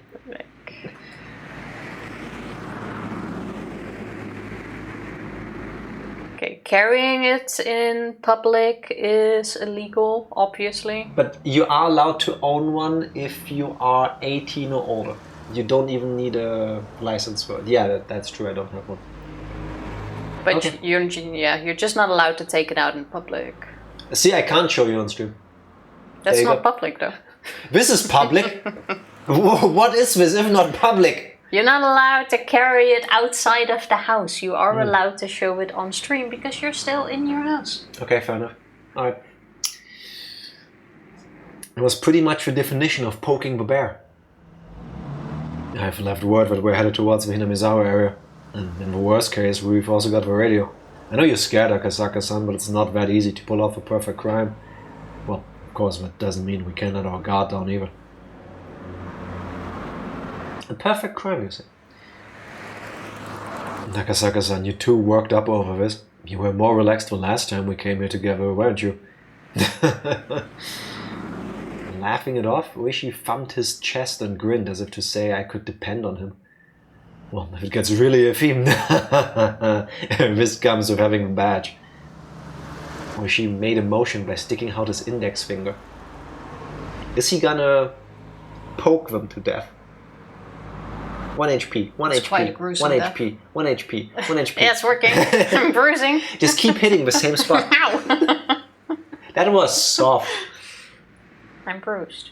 It was... I thought your teeth. I thought bruise... It was undoubtedly the image of a gun. Will it be of any use? If you're not afraid of dealing with the aftermath after you shoot, it's actually very reassuring. An officer's gun was only for show. If you really wanted to fire it, there were quite a number of stipulations, and you had to be prepared for the long probationary period afterwards. Really? Doesn't it depend on circumstances? Not in Japan, apparently. Which, I have to say, I like. No, I disagree. Why? They're not allowed to use it. But when they use their gun, it's your last resort, and then there is an investigation on why you shot. Yeah, I agree that it should be your last resort, but I don't agree that if you use it, you can count on a long, long probation. Like, if it's justified, there should not be a long I have a probation. strong feeling of it's you use your gun to shoot, then you have to report that you used it to, that you shot the gun, then you have to explain why, the circumstances that is being looked into, and if it's all clear, you're good to go. That makes sense. I would want to know why a gun is being used. That definitely wasn't worth it, so even if an officer did unholster his gun, there wasn't one who actually wanted to pull the trigger. Oh, also good to know, so if we ever want to rob a bank or something, we go No. to Japan. I swear, at some point I want to actually go to Japan. The moment we touch ground, they'll be like, yes, Jack, you're welcome in the country. Hello, please, through this way. You, on the other hand, straight back home. Yeah, Straight sir, back. I just want to go to the bank and then I'll be gone. Nakasaka-san, are you carrying one? One of these? Well, yeah. You ever fired it? I have. For training, though. Well, I guess that'd be true. Well, then, have you, Ooishi-san? Me? Nah, there's no way. What was this? I thought he was laughing at me because he had experience. The two of us laughed together. I've also never pointed my barrel at anybody. I've looked down my barrel of a gun a few times, though. Just being made to look down my barrel like that is enough to shorten your lifespan by about 3 years. Reasonably, a good cop never needs to fire his gun. Depends on the circumstances. Yeah, I disagree with that statement because you never know what you're being called in for and what the situation is. Under normal, I presume, Japanese circumstances, maybe. In other parts of the world where your local spawn, as Tifa called them, is potentially better armed than you, well, at least as a deterrent. If he had never fired a gun before, you couldn't even begin to compare the amount of experience Ooishi had over me. In a time like this, I could only marvel again at how reliable Ooishi seemed. Come to think of it, I didn't want to come this way in the middle of the day. But there's no way for a car to get through other than here. Akasaka-san, just in case, put on the mask again to hide your face, please. What's the matter? Can you not hear it because the air conditioning is too loud? I'll turn it off. Try opening the window. All I'm hearing is the knacking sound. I'm guessing a car is approaching? At least I keep also hearing cars from the game, but every time so far we're like, we are the only ones on the road. When I opened the window, a blast of hot air blew inside. Yeah, I get why they use the car sound, but it's the wrong sound effect if you ask me. If you sit in the car, a car driving past is not the sound you hear. Maybe have like a soft engine sound in the background every now and then or something. Yeah. And then I could hear angry yelling coming from far away. At that moment the forest gave way on either side of us and our view expanded suddenly. Hey, look around. And there could be seen the Hinamizawa Dam construction grounds. The very front line for Hinamizawa village. We're absolutely opposed to the construction of the Hinamizawa Dam. That just rolls off the tongue as a chant. What are we? What are we? We are absolutely opposed. What are we? No wonder they don't get more support. The crackling blare of someone's voice sounded over an enormous loudspeaker. The roar of angry voices continued to rumble. The incredible volume had become a veritable sound cannon spewing out its ammunition. The prefabricated side office was surrounded by 2 sets of high fences laced with barbed wire, which is not actually shown in the background image. Lined up in front of those fences were riot police and their vehicles, and surrounding it all were the villagers. They howled out their protests against the dam as a single entity. Oh, there's not that many of them today. We're in luck. That's not too many. Yeah, when there's a lot of them, the crowd reaches as far as the road. You wouldn't even be able to... Who speaks like this? Yeah, when there's a lot of them, the crowd reaches as far as the road. You wouldn't even be able to inch forward in a car. At first, due to their overwhelming intensity, it looked to me like there was more people than there actually was, but upon closer inspection there were at most 50 to 70 of them. But the 6 or 7 propaganda trucks lined up that looked like they belonged to a band of thugs were a strange enough sight. The villagers were also wearing helmets and bandanas as well as covering their faces with masks, adding to the oddity of it all. The propaganda trucks, after braying their chorus, had their volume turned up even higher and began to flood the area with sutras. To say that the noise was downright violent wouldn't be an understatement. From this distance it was still this loud. The glass in the office was probably rattling from the noise. I can't do anything there but take it. Those riot squad guys, every one of them is wearing earplugs, but they're still having their hearing damaged. Poor sobs. Isn't that assault? I think in Germany it would be. And then the police would have to step in. Isn't everyone's hearing now being damaged though? Yeah, but there's a difference between you being the one doing it and damaging your own ears versus you as a group or even just as a singular person going out there to seek to damage someone's hearing. Oh, no, yeah, I get that. But aren't they also damaging themselves with this? Yeah, but... Yes, what do you... Yes, and? This wasn't a comment about is this assault or not. Just wondering why they're doing it, as it's also damaging themselves. Oh, well, if they're smart about it, they put the speakers in front, not behind themselves. Because that way they are, well, it's still going to be loud for them, but less loud. That's why you should never stand directly in front of a speaker. Even at a concert. I didn't have much of a choice. Yes, you did. Earplugs.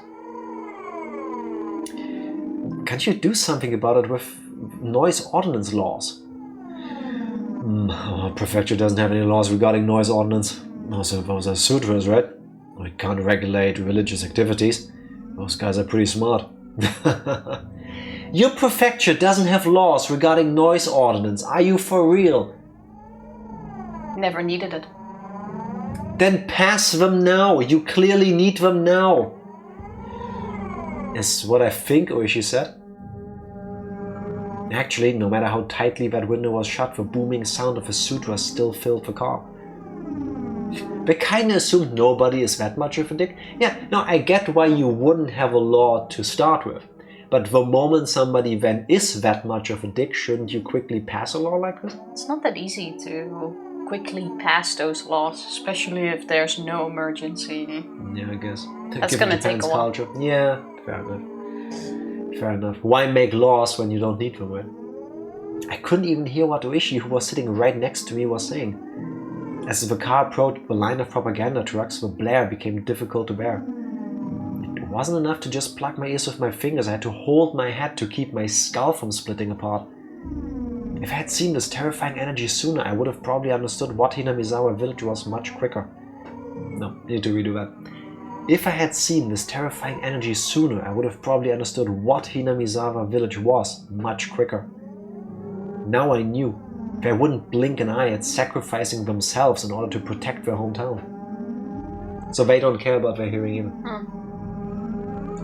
Ah, so goddamn noisy. Shut up, shut up, shut up! My head throbbed and felt like it was going to split apart. My eardrums crackled, and on top of it all, I felt like I was going to throw up.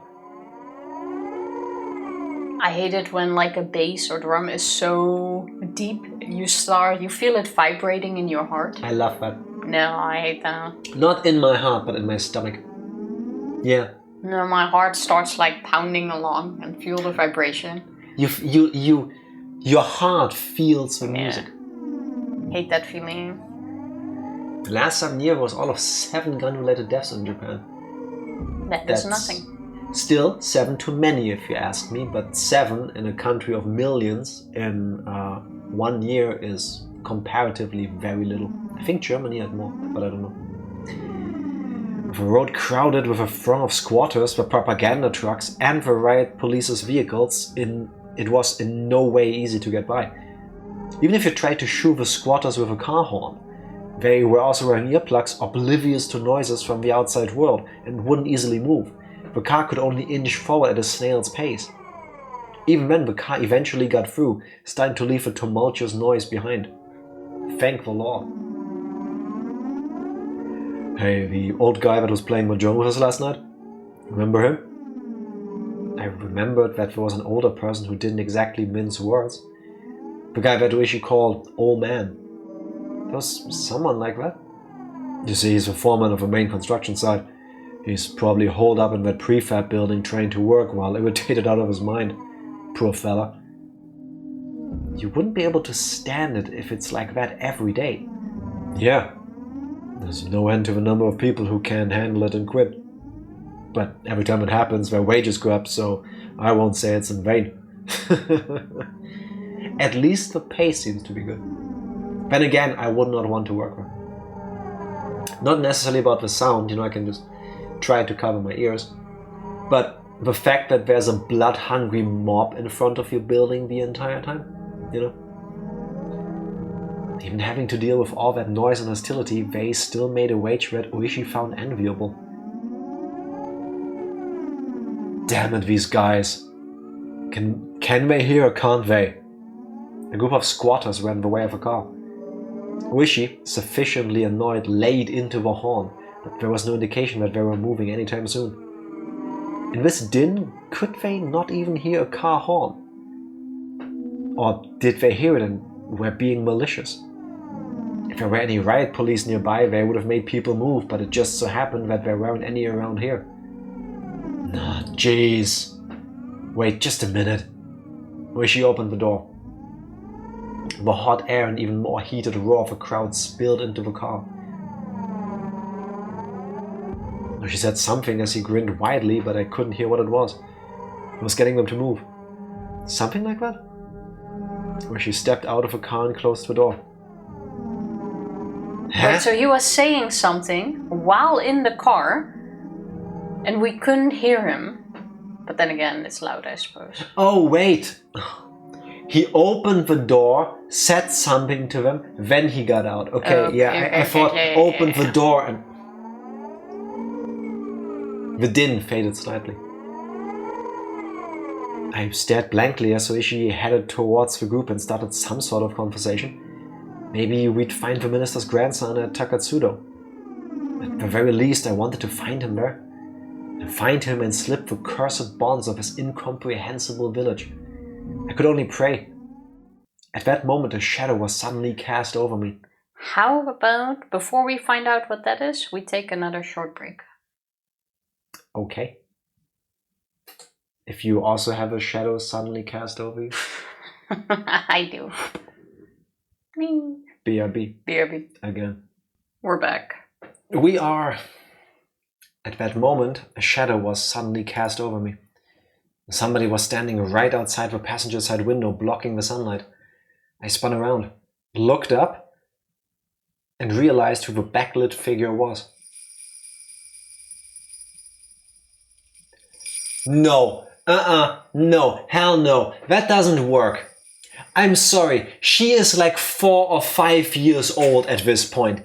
She's casting shadows. She's casting shadows. There is no way 5-year-old Rika-chama is somehow standing next to the car in a way that makes him feel a shadow, unless the sun is under the ground and it shines upwards. Hell no. No. He probably goes to his knees or something like that. Huh. It was a girl.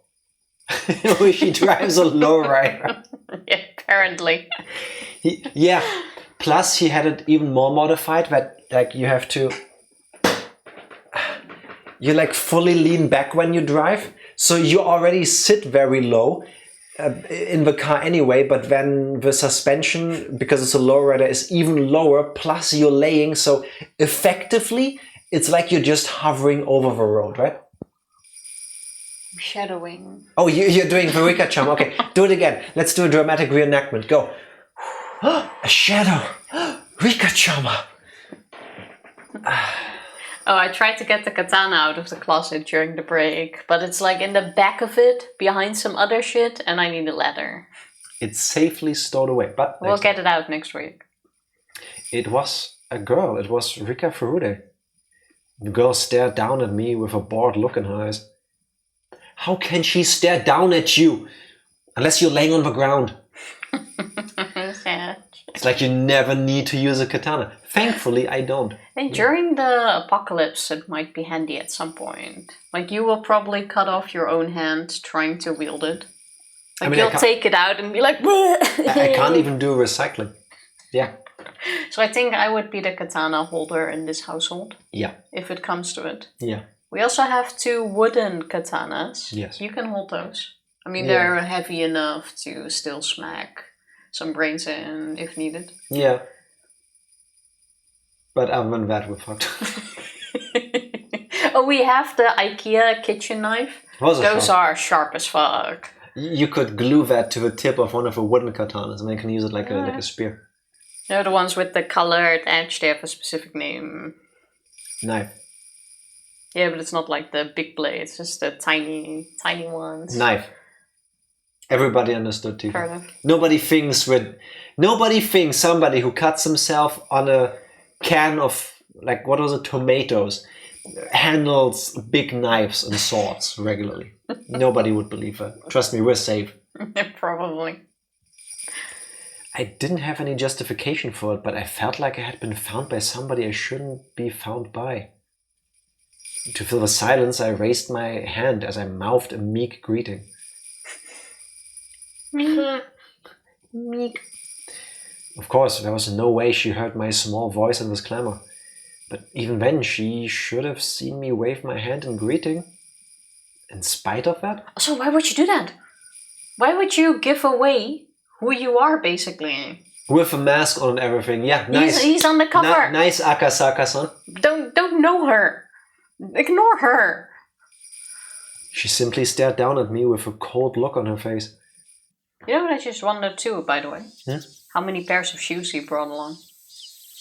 Dumber than an 8-year-old. Yes. Yeah. Oh my god. Like, if he's on the cover, you might recognize him based on his clothing. He probably wears exactly the same outfit as last day. White sneakers. Yeah. Nobody owns a pair of white sneakers in a, muddy, rural, country forest, road kind of place, except for this dude. He goes there, fully dripped out, Versace, Gucci, all the big brands, all the high society Tokyo fashion. And he just stands there like completely sticking out. Yeah. Oh no, it is not me. I am not from Tokyo. I guess it's the Tokyo accent equivalent.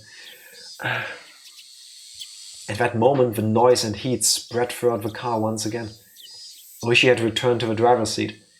Taking a look, the group that were blocking the road had started to move aside while glaring our way. Sorry to keep you waiting. Where did my voice go? I just had my Stimmbruch happen again. It's from the... when your voice cracks in your puberty? Get the frog out. There is no frog, my nose is... I don't know why. It's the I'm frog. feeling fine. It's what? It's the frog. Or the Korean prince, if it suddenly started. Tifa, nobody needs to hear that story again. Everyone needs to hear that story again. Google Korean prince and runny noses. Or don't, if you don't want to be disgusted by the next time you are... Slightly not safe for work. Definitely not safe for work. Slightly. Warn people properly. It is not safe for work, trust me. Especially if it's illustrated. No! Der Frosch. A frog and a toad, apparently. Sorry to keep you waiting. Shall we go? Well, she registered the figure of a girl behind me. What the fuck? Straight story out. It's amazing. It's actually you. Tifa will do anything but focus on the story in Higurashi. It's amazing. We can take a little detour sometimes as well. Even it's fine. It's getting tired of your bullshit. It's okay, But yeah, I cannot... Ever since I've read the story of the Korean prince with his... And now we might as well go into it. I have not been able to look at runny noses the same way, especially if someone goes like, oh, I suddenly have a runny nose. Basically... It's not runny, it's stuffed. Which is, worse somehow. Thank you. Basically, there is a myth of a Korean prince that lived long ago with a double penis. And She says it so nonchalantly. Born with a double dick. Double dick, yeah. Who has been looking for the perfect wife. Of course, I'll shorten this. Of course, the wife would need to be similarly endowed, but he never found one in life. Eventually, he died a virgin, full of hormonal rage and all that. So the idea is that every time your nose is stuffy or runny, well, that was the ghost of a prince using your face. Well, in death, as a ghost, he found the perfect places. So yeah, the story is if you have a runny nose all of a sudden, it's because the Korean ghost just came and done his thing. Yeah, he just came. Yeah, literally. It's quite an interesting story, actually. No, it's not. I don't understand why folklore needs to include regular sexual assault. And not regular as in it's normal, regular as in it happens regularly. Getting nose fucked by a Korean ghost wasn't on my bingo card. You're welcome, Psycho. He likes people with hay fever the most. Which is me. I'm allergic to everything. With 2 dicks! One dick was on my bingo card, but two wasn't on there. I had 1 and 3, but not 2.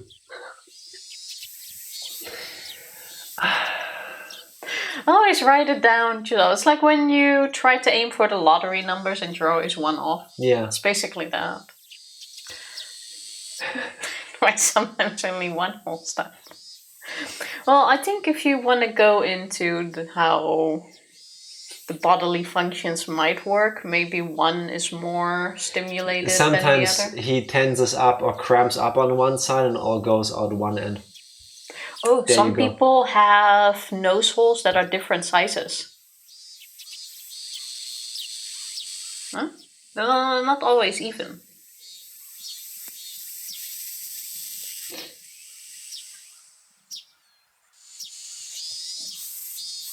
I just let the background sound do the thinking for me. Like, this is really relaxing to listen to, actually. It is, isn't it? It's quite chill.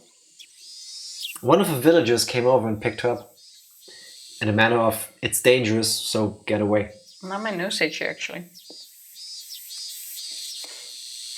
Is the itch moving up and down? It was then that she whispered 1 or 2 words. However, I couldn't hear any of it. Well then, let's go. I'm going to gun it, okay? But of course, still within the speed limit.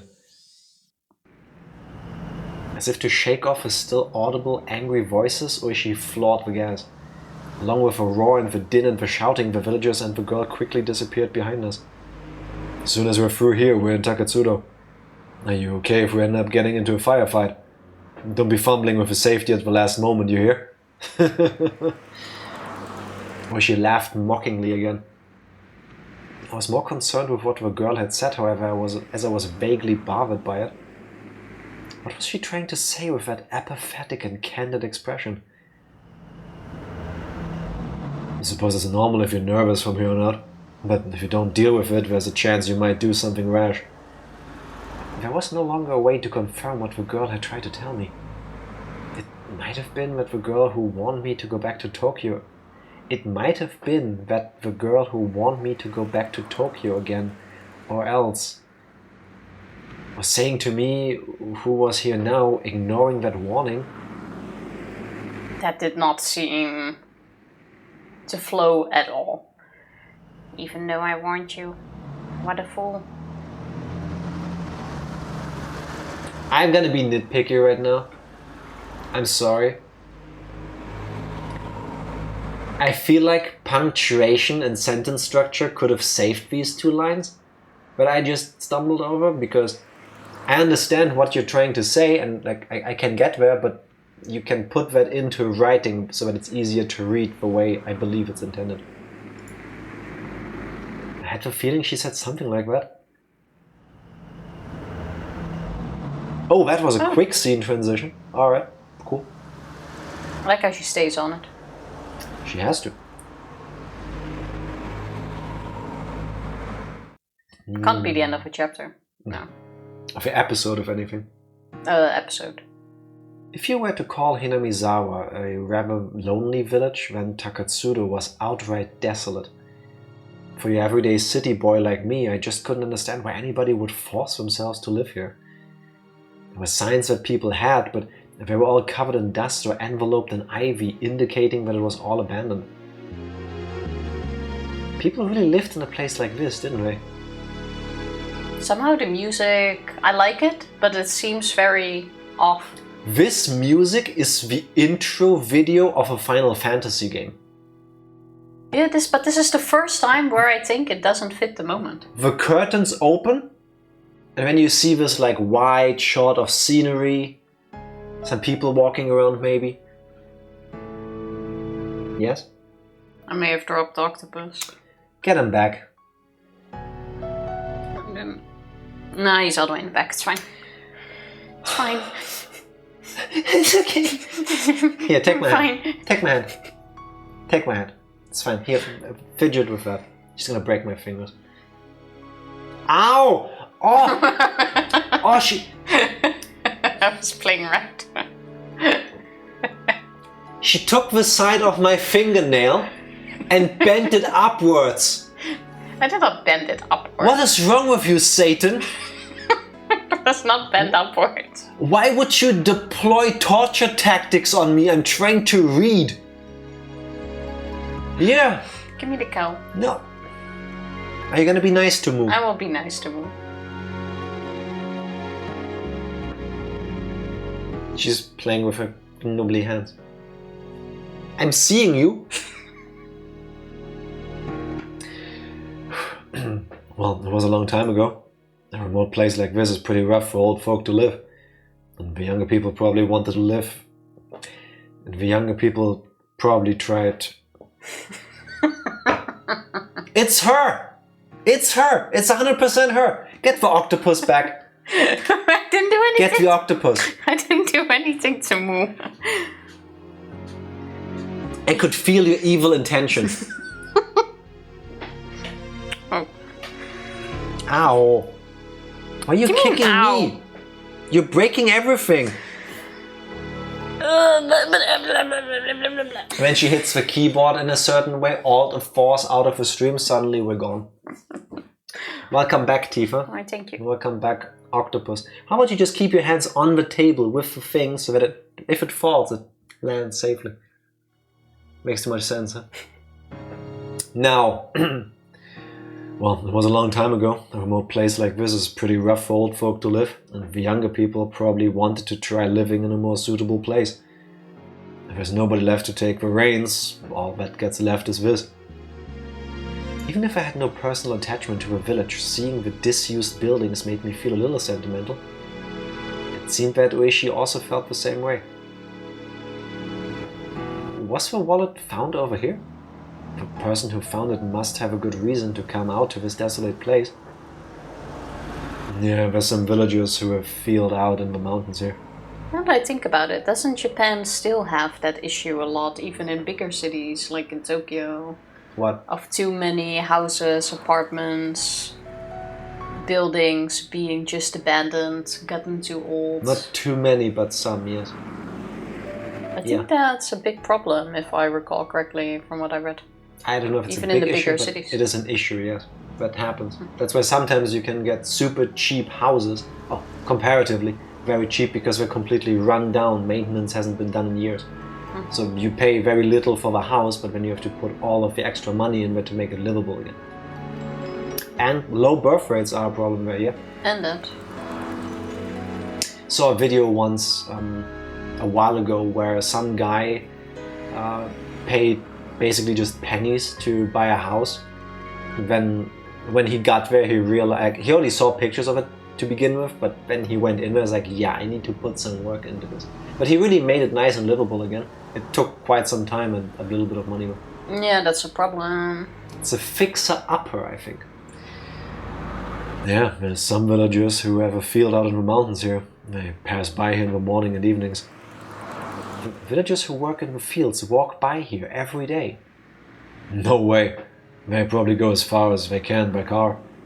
So, in the early mornings and evenings, they pass by here and just happen to find a single wallet. They probably did. That's what makes it even weirder. Yes. Where exactly did they say they found it? I figured just a bit further ahead. The person who found the wallet just happened to have some stomach cramps and was planning to use the figure to do his business, it seems. It was there he happened to find it. Probably hoping for some toilet paper in there. Sometimes shit happens. That's deep. Everything about that story just seems a little too convenient. Right from the discovery of a wallet, I just can't shake the feeling that something's off.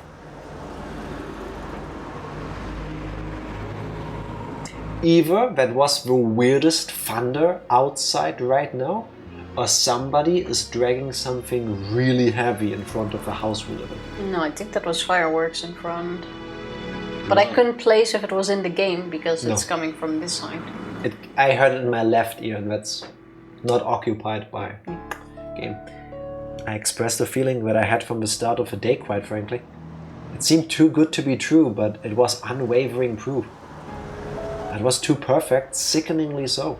That was my feeling. Pyramid Head coming for you. Yes, it's that Korean prince. The sound you just heard was him dragging his ding-dongs over the road. I'm quite sure there's another character who can do that. Bless you. I think I know why my nose is like this. Before the stream started, I moved some towels on the ground around to try to dampen that clicking sound. And I inhaled some dust. I'm allergic to that. You might actually be onto something by saying it's all a little too perfect. Meaning? The truth is, I heard a little something from a friend of mine in the 4th Division, where Aoya referenced the kidnapping of a minister's grandson. She referenced it. Wait. You know this! Sato told you! Now I'm so confused. Is everything that we heard there, or in that backflash moment, did he hear... Backflash? Yeah, where is... Flashback. Flashback moment. Did he hear all of that? Because that's definitely what they made it seem, or not. Because that was the bit where he went like, oh, this is extra and you didn't pay me for this, but... Something like that, yeah. No, the extra part was him being fresh meat, I think. But, was it? I don't know. But she definitely talked about it, yeah. She has referenced it, we know that. This is so confusing. How does he not know? It's been several days since the minister's grandson has been kidnapped. Poor boy. It'd be nice if we let him go soon. It seems that old Oreo muttered something like that while on her veranda. Now I get it. The part Ooishi is talking about is what we learned during the tip. But that doesn't change the fact that Sato told Akasaka about Oreo making a similar remark about the kid. True, so the bit where she went like, I don't wish it on anyone and I hope he can go home soon, was during the tip. But the whole... Why are you kicking me? I want the thing you're standing on, my feet are cold. Oh, I'll just say so. But the whole... Oh, she mentioned the kidnapping was definitely during the talk of the informant and he can't now go like, oh, what are you talking about? Maybe Akasaka wasn't listening. Like, nah, I'm sorry. Yeah, are you done, Sato? Thank you, I'm home. I don't think that they can explain this. I guess he didn't pay attention enough. I forgot about it. Nah, sorry, no. Stop hating! I am hating! Because it doesn't make sense.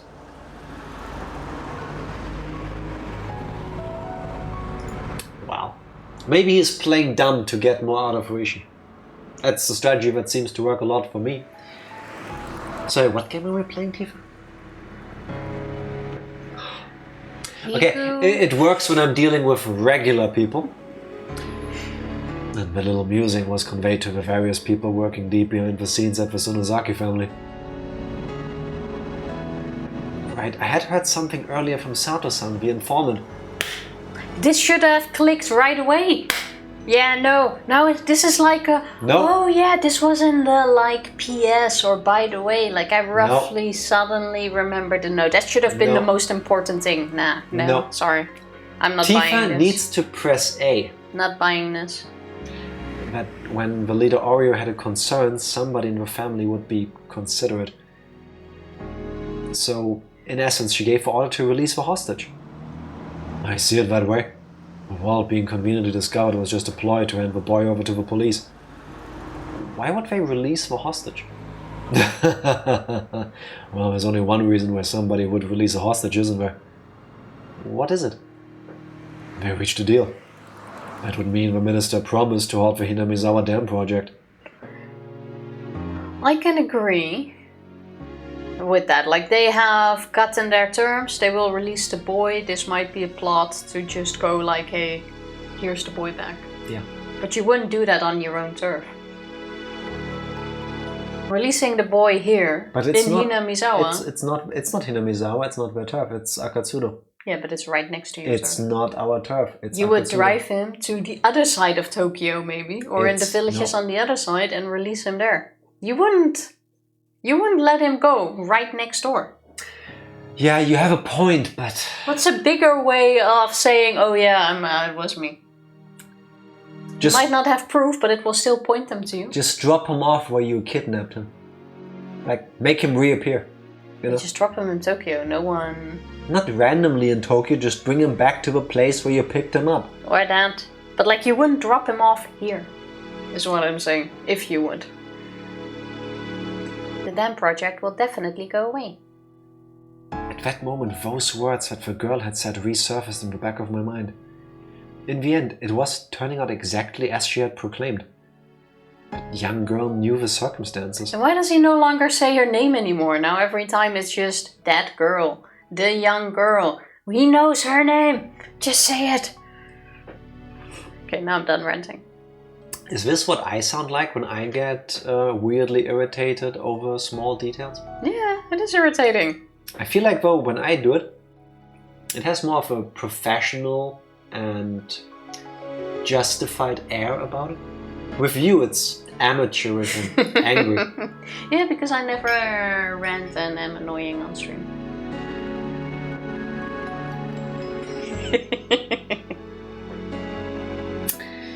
She knew everything about this kidnapping incident from the beginning to the end. Also, no, annoying is the wrong word. That was a lost in translation. Then what was the word? I'm not sure actually. Can't put my tongue on it. That's worse. I'll take the compliment, thank you. No, it still wasn't a compliment, but... It's okay, you already... No, don't talk over me. Doesn't work like that. You already done goofed. Now you may. Akasaka? The girl unexpectedly... Can we get through one line without you interrupting with your hatred? No, because why would you now just keep going, the girl? Because it's not Rika. This is in his mind. Oh, he's separating Rika from... This is in his mind. This is not a real Rika saying this. Even worse, in your mind, you would definitely use the name. Right now, in my mind, there's a woman who is annoying the fuck out of me. No, I think I'm starting to get it. He is separating in my mind, she has Rika. very pronounced cheekbones. She has very curly hair. She's wearing glasses. She has dark hair. She's got brown eyes. What a coincidence. She's wearing a, let me think, a black V-neck t-shirt. Reina, but when with glasses? Yeah, exactly. How did you know? When she curled her hair. No, but I think I'm starting to get it. He is separating Rika and the possessed Rika. Which is exactly what he did the first second it happened. Congratulations. Welcome to Chapter 4 of Higurashi. Yeah, but now he started calling her the girl. It's annoying me. Is there anything else we need to catch you up on, or are you with the program now? I think I'm with the program now. The girl unexpectedly called my name. What is it? Go back to Tokyo. Huh? Before long, you will woefully regret coming to this village. It's woefully. That would be an incredibly pathetic thing to see. So I thought I'd warn you right now. People who say woefully instead of woefully also doff their clothing. Loquacious Latifa, at your service. Why would I come to regret it? Stop whining. When you tried crossing the road when the dawn don't walk... No. When the dawn walk. Why did Akasaka cross the road? Because there was a Don T walk sign and he misread it. When you tried crossing the road when the don't walk sign was up, did your parents finish explaining why it was dangerous before pulling you back to the sidewalk? They'd pull you back right away, wouldn't they? They'd pull you back before explaining why it was dangerous, wouldn't they? In other words, it's something like that. The girl who knew everything from start to finish had warned me in the beginning. Go back to Tokyo. Akasaka is such a coward. We'll probably find the boy, but what happens afterwards will probably be a bit of a problem. How it'll be a problem, though, is something a single officer like me can't figure out. Do you know a girl named Rika Furude? What I had said was such a non sequitur that she sat in a stunned silence for a while. Non sequitur? Who uses that? A lot of people I have before too. What? No, you haven't. Yeah. When? Right now. Wow. I use it all the time. Oh, Jack. Like when I read this visual novel. Oh, Jack, you know a word? Recall every single time you ever used it. That's not how language works. Nobody uses that. When something makes no sense in the context of what came before in a sentence. Thank you, psycho. Just because you only look at the pictures when you read the books. Oh, thank you. I believe, Tifa, you are woefully under No one talks trained like that. for this. No one walks like that. Hey Tifa, do you like pancakes? Wow, what a non sequitur. Half of my segues into you doing recaps are technically non sequiturs. Sure thing. I figured if I try using it in a sentence, maybe then she understands. Of course I know her. She's the only daughter of a Furude family, one of her 3 families. What kind of a girl is she? Well, this was an unexpected name to hear. I'm a bit surprised. Does public safety think that the Furude family smells fishy and wants to keep an eye on them? Share some of that information with me, please. No, it's not like that. It's just something that caught my attention. Well, whatever. That wouldn't do not to answer a question from a friend I've sat at a table with. I'm honored that you call me a friend. So that little lady is, well, somewhat of a village mascot. She's beloved by everybody in the village. And some of the older folk worship her especially. Worship? I don't know much about it, you see. Girls born in the Furude family have somewhat of a sacred implication, it seems. That's one of the local beliefs in Hinamizawa. The living incarnation of oyashiro-sama or something like it, or so the story goes apparently. Oyashiro-sama. Now that you mentioned, I think I saw oyashiro-sama written on some of the Alliance's banners. What is oyashiro-sama exactly? No, it's the name of a guardian deity of Hinamizawa. They believe it'll exact punishment on those who would do... They believe it'll exact punishment on those who would do ill towards the village. Well, if there was such a convenient god around, the guys at the dam would have long since been done in by divine justice. Luckily, nothing like that has happened to anybody just yet. Not just yet. It's funny you say that, Oishi. The grandson of a minister who trifled with a village as a result of Oyashiro-sama's anger was... what did they called again? Oh right, Onikakushi. The minister's grandson was demoned away. That would probably be how the script is being written. I see. It probably would turn into something like that. Divine punishment wrought by Oyashiro-sama. Then the culprit is the living incarnation of Oyashiro-sama. That girl. Even I didn't know exactly what I was saying. The fact that Oishi laughed it off was a bit of a relief.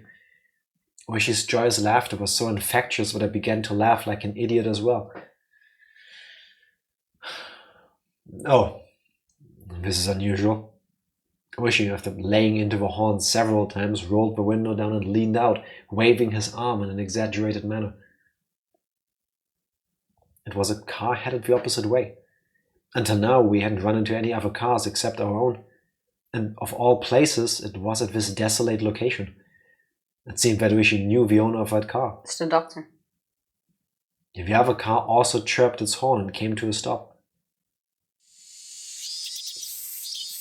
So did that happen just now? I'm guessing he is on his way back now. Alright. Dr. Irie, good afternoon. No, you don't move, I move. The feeties of our chairs were doing the hanky-panky.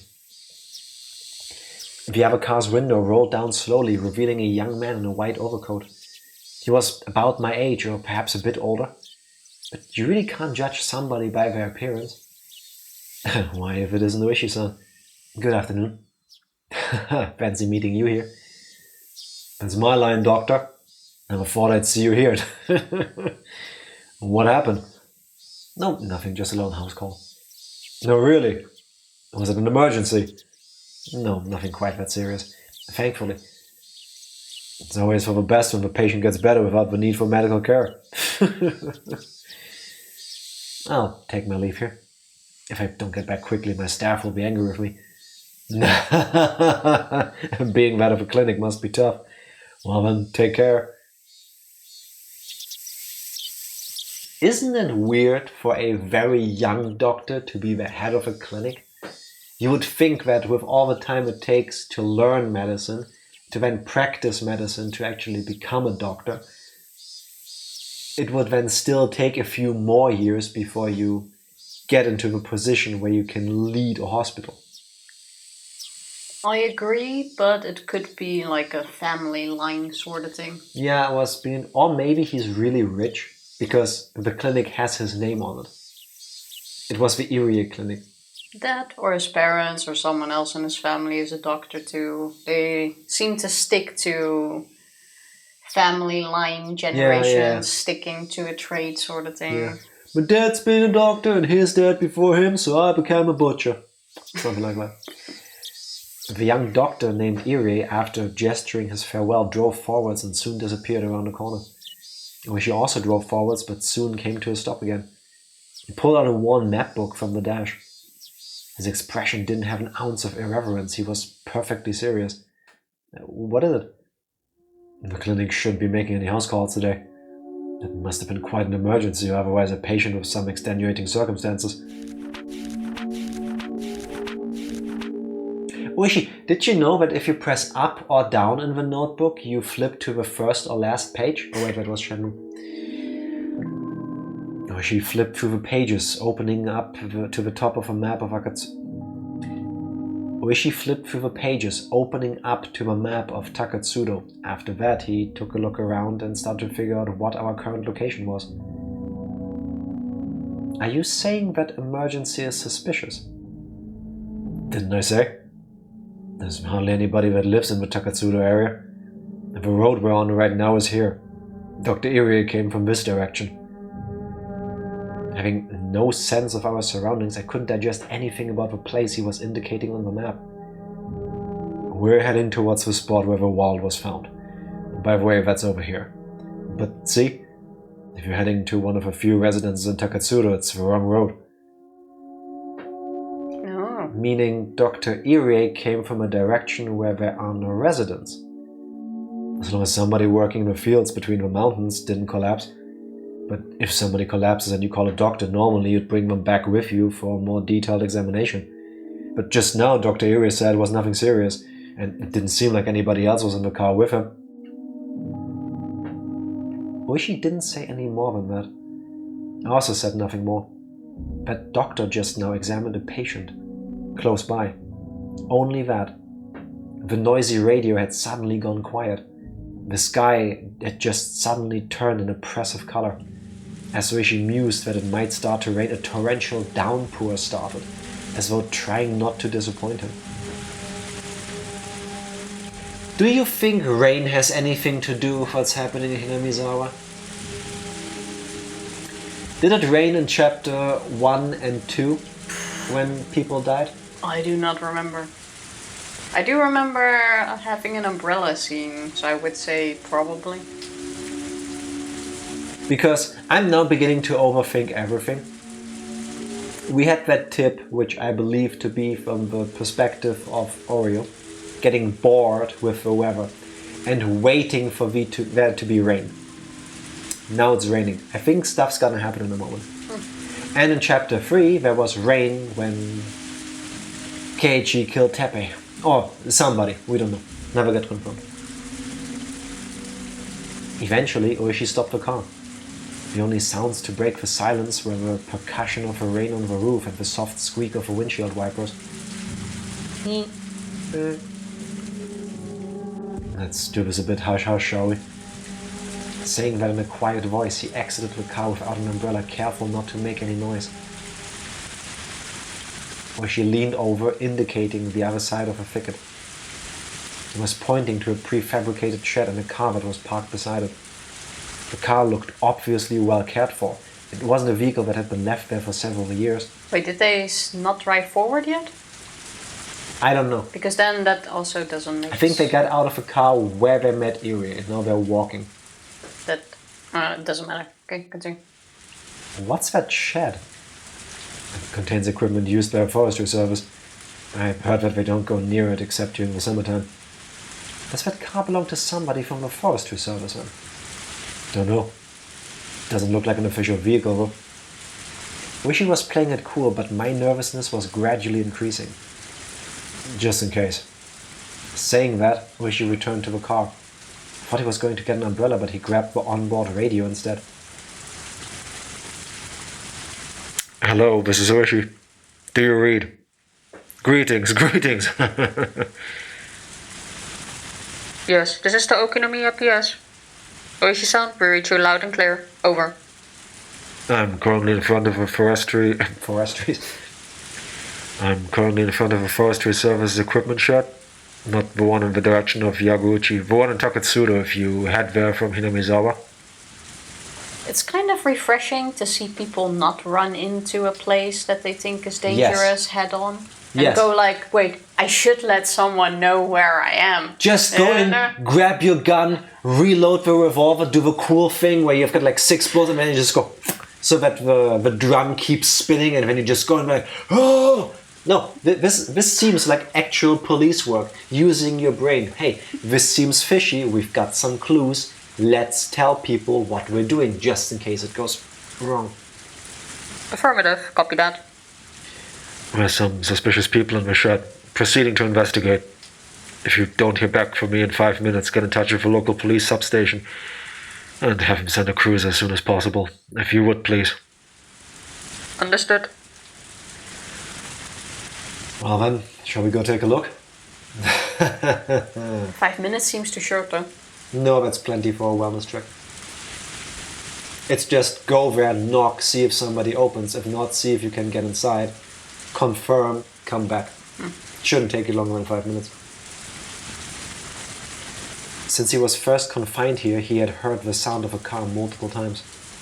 So he just thought the far-off sound was more of the same. However, the reaction from his captors was, until now, something he hadn't seen before. They jumped, reacting as if shocked by a jolt of electricity, and pressed against the window, cautiously peering outside. They stopped. Somebody from the forestry service? This is bad. Oh. Other way around. Nah, looks like a cop to me. We could have kept going, but truly the only person who can do proper justice to that character's way of speaking is Tifa. Since when do we swap characters midway?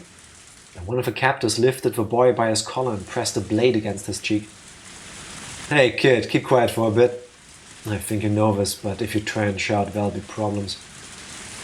Toshiki Inukai was sure that the doctor had reported things to the police. He had felt relief when he thought that he was safe, but not imagining that his captors would resort to violence when they were cornered, his anxiety remained unabated. What do we do? Gotta buy time. Take the kid and slip out of the back. We'll meet back here when the heat's off. One of the perpetrators grabbed the boy by the collar and forced him to stand. Of course, Toshiki Inukai tried to resist by feigning that his illness had been aggravated by his rough treatment, but his captors paid no heed.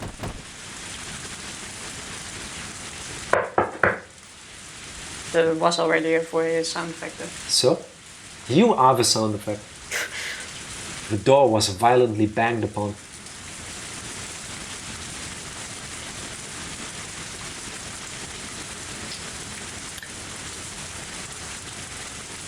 I feel like the door was violently banged upon is also a line that shows up in some porn scripts.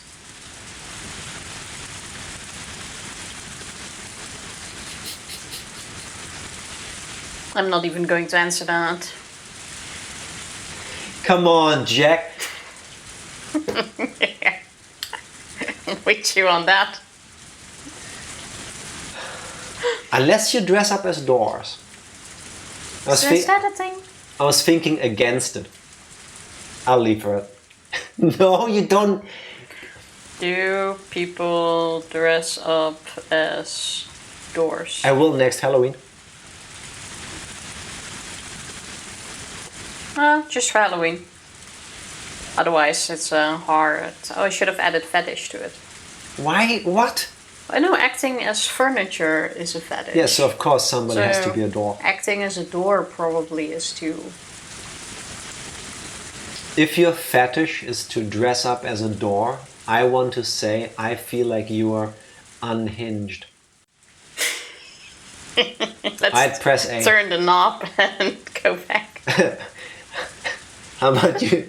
Hey Tifa, I want to try my door handle. I can't handle this anymore. For the love of God. Oyashiro-sama has abandoned us. I had no hands in this. Oh wait, through the door. Excuse me. Hello.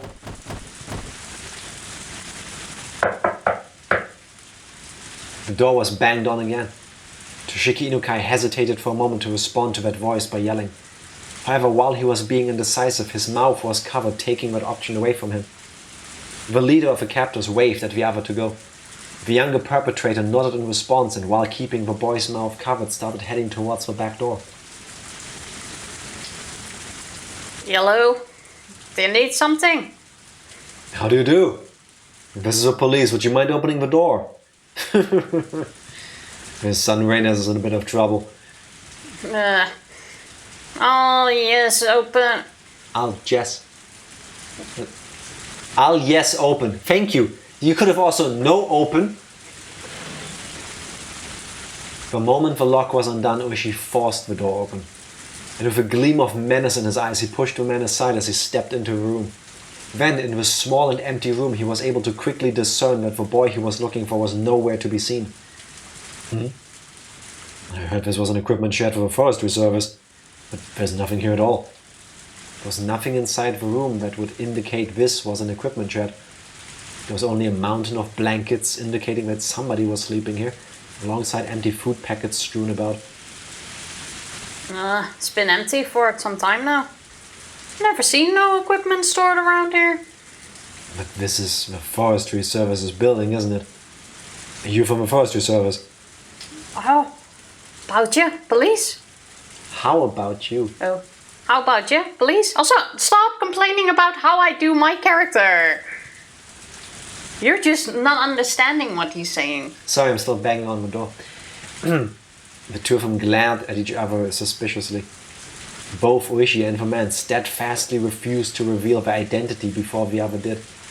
The man, judging from the sharp look in Ooishi's eyes, realized that it would be hard to talk his way out of this one.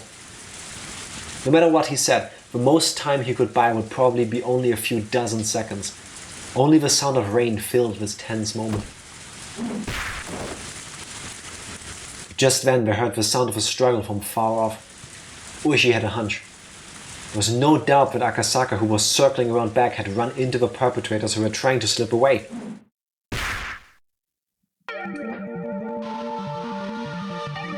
As Ooishi thought that, the man in front of him reacted a moment faster.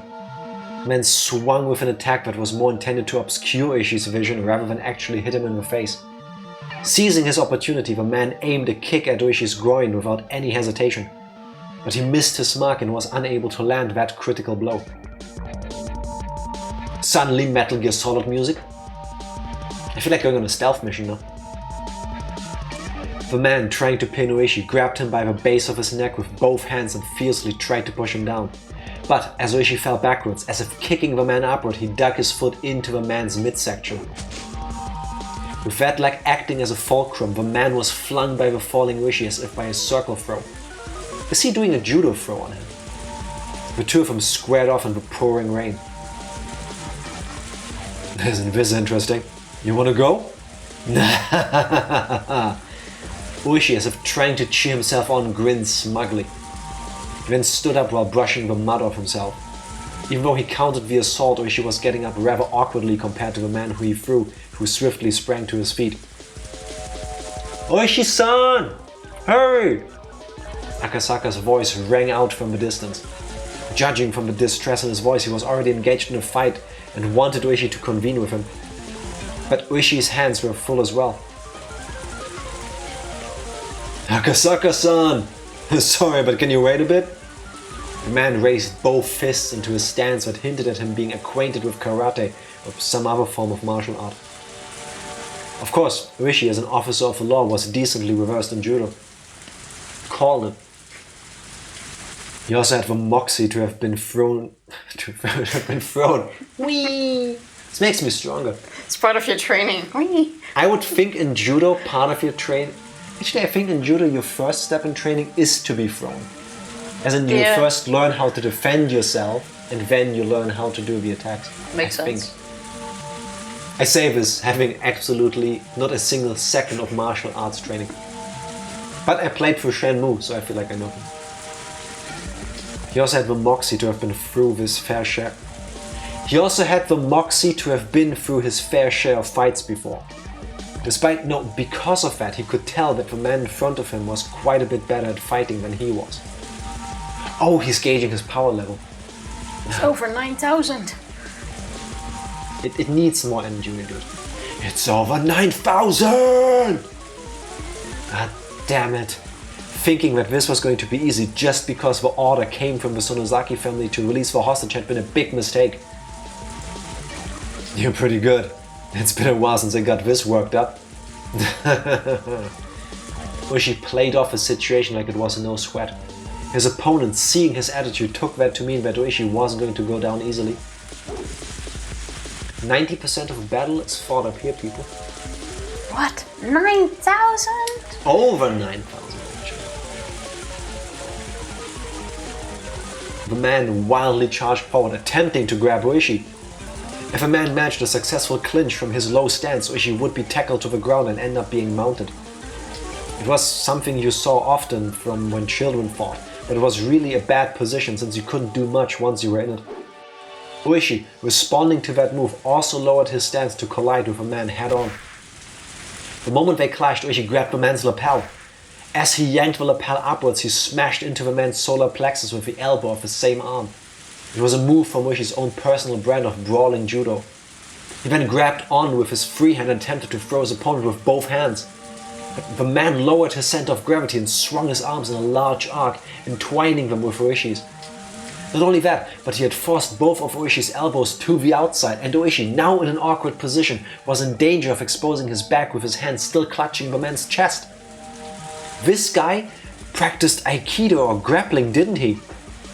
Ooishi, cursing the fact that his fingers were twisted into the man's shirt and couldn't get away, released his grip. But he was still in the awkward position of being bent over. And to top it off, at zero range. The man was able to read Oishi's movement completely as he tried to scrum his way into a better position.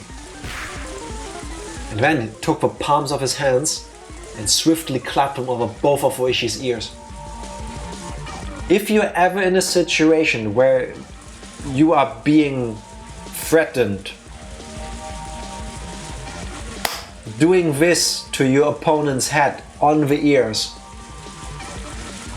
can usually end the fight if you hit properly. It will Can do a lot of damage. It will at the least do massive pain to the ear because you push air into it. You can completely destroy somebody's eardrum like that. Boxing ears can rupture venom and cause vertigo. Exactly. That's a way to end fights. Clapping the ears in any other martial art except for self-defense was basically forbidden. Yes, because of that. It gets you death. Karate and Judo didn't recognize it as a legal technique. It was that much of a simple and dangerous attack. Ooishi raised both his hands as he tried to reflexively clutch at his own ears. But before that could happen, the man wrapped his arms around Oishi's neck. His thick biceps clenched firmly around the base of Oishi's neck like a vice. Ooishi instinctively thought he was going to be killed. After all, it wasn't hard to believe that a man like this, who was accustomed to fighting, could crush his opponent's neck from this position.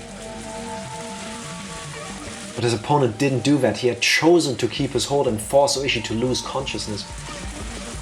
That's why Ooishi, at that moment, even though his face was twitching, was grinning widely. Even though his opponent had a chance to kill him, he didn't choose to. He was thinking. He was thinking. You're thinking, no? Also, this is you. He was thinking, oh, this guy has no intention of killing me. However, even though that might be the case, the man's hold on his neck was by no means gentle. In no time at all, his consciousness began to fade. Having the experience of being taken down countless times in judo during his student days, Ooishi was utterly resigned to the fact that it was over.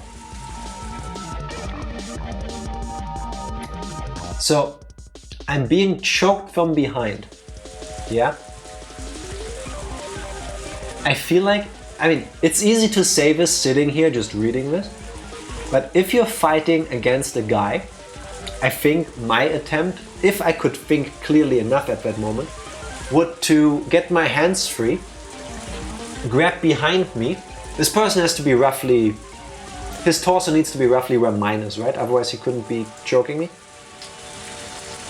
Put preferably both my hands behind my back, and then grab and twist his testicles as hard as I can. How will you do that in a pair of jeans? In that case, if there is fabric in the way, punch. Just there's fabric upwards, in the way. You assume someone will come up to you naked, hold you in a situation like this, so that you can twist back while choking and dying to grab his naked balls and twist them off of his body. Tifa, I don't know what movies you usually watch, but no, I did not expect Ooishi and the other guy to first have taken off their pants, and that Ooishi is feeling two things. One, the biceps of the guy around his neck, and his wet from the rain testicles slapping against his back. I did not think that. I can totally win a fight against a naked dude. No, I'm saying... I wouldn't expect it, but I wouldn't put it past them. No, but even if a guy is wearing a jeans or whatever, you can still try to punch him in the nuts. You know? You will have no momentum having... For fuck's sake, Jack, I need eye bleach for my mind. Like, there's barely any distance between there. You're saying your instinct will allow you to let go of the arm. No, I specifically did not say that. Okay, but let's say your instinct does allow you to let go. No, stop. And you wiggle. I said, if I can think clear enough, this has nothing to do with instinct. Your instinct is to do this. If you can think clear enough and let go, you would wiggle your arm in between. You're probably close to one another, and then somehow manage. Let's skip the fact that you can grab him by the balls or punch upwards to try to get one. Yes. I don't think that we are. No, never mind. No. Jack can totally win a fight against a naked dude. Let's look to that. If the naked dude is also already beaten up by somebody else, because I don't think I would win a fight against most naked guys, because I'm a complete wimp. I have like no muscle mass. I have no experience fighting either, so.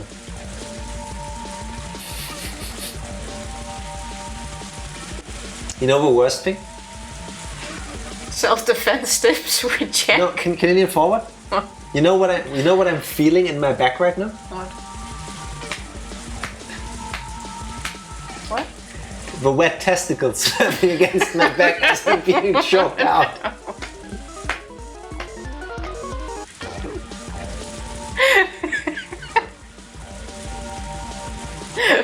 classic.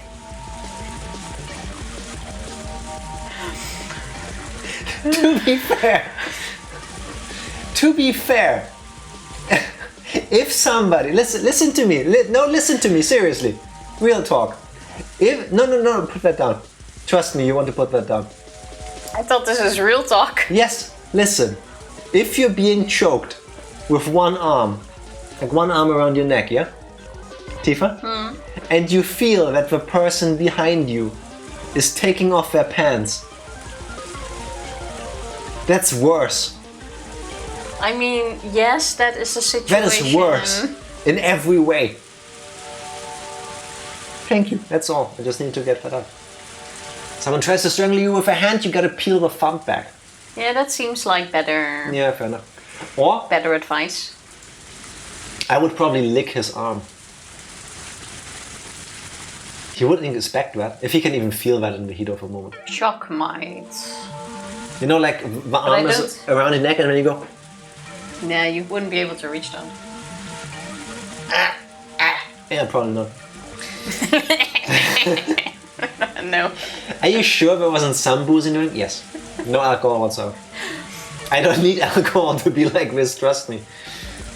But if I'm not sure of any direct means of escaping a headlock other than hitting whoever is behind you in a vital point, it'd be harder to do with one hand. Yeah. Ew, you don't know where he has been. He's been in this cabin for at least 4 days. Dark Lord, if I feel his rain-wet, slick testicles slapping against my back, his arm being dirty is the least of my issues when I start licking his elbow to try to let go of me.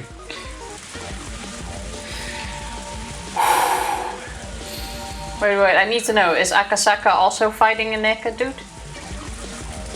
Akasaka was... maybe. No, Ooishi and the other guy took off her pants, Akasaka and the other guy took off their shirts. Okay. Symmetry. So then we just go for the nipple twist. Yes, symmetry. The purple nipple. Both of them.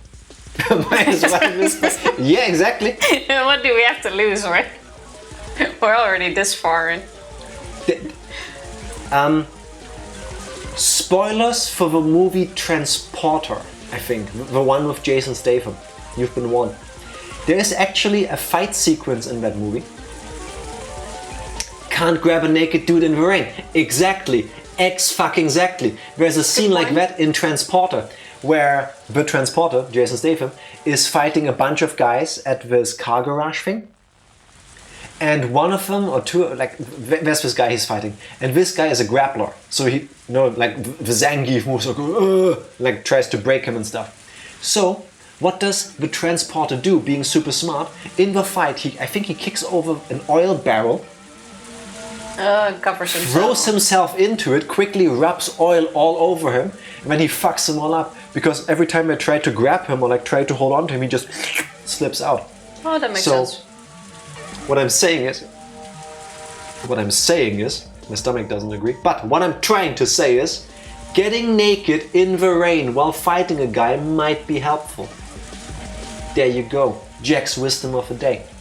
But you risk having your balls twisted. Or getting a cold. We'll remember for next time.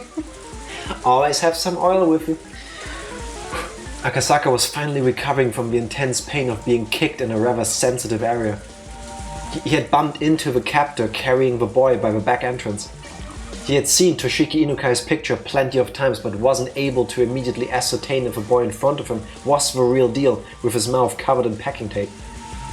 Oh wait. Does that matter? Are you my boy or not? Otherwise we're done. Like... Sorry, I know this looks like a kidnapping situation, but are you the boy I'm looking to find? Are you just a... I'll come for you next otherwise, but time's critical. Yeah, I'm already on a mission, you know. My log is kind of full, so... Neil big twist. Slap it, make it spin like a clock's hand. Legit fighting moves. Oh, if you can propel it, maybe he'll fly off. Like just go whee backwards. if you hit it hard enough, he flies away. It's a legit strategy, isn't it? He becomes a helicopter. and loses his stance because his groin will float forward. It's like throwing him off balance. This is the least serious fight sequence in any video game ever. Okay. Yeah, because you're picturing them naked. Because Dark Lord is giving me lines like this. The blades are still spinning. Only works on well-endowed enemies. You made it, man. I'm sorry. Actually, I'm not. Is this on you? Yes, it is. And I wear it as like a badge of honor. Also, with his limited experience, it wasn't hard for him to panic over how to deal with the situation.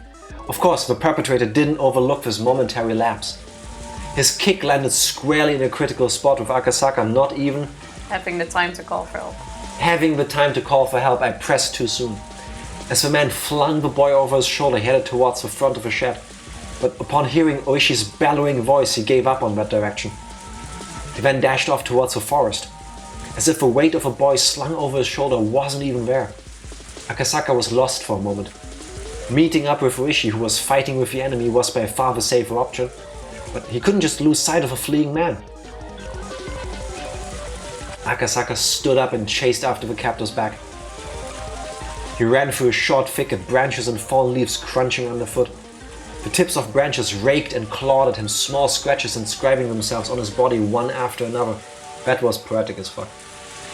He kept on stepping into puddles and mud, and his shoes were soon filled with murky water. For Akasaka, traveling through his unexplored forest was, even though this was an emergency situation, extremely unpleasant. No one is, dude. What the fuck? Your naked balls slapping on my back is extremely unpleasant. He's running after the guy. Yeah, Different scene, Tifa. The balls Can we are skip over. This? I'm just imagining him following you like, I'm sorry, could you stop? My feet are wet. I find this extremely unpleasant. This is not nice. I want to tell you, this is not nice. No, unpleasant. Unpleasant.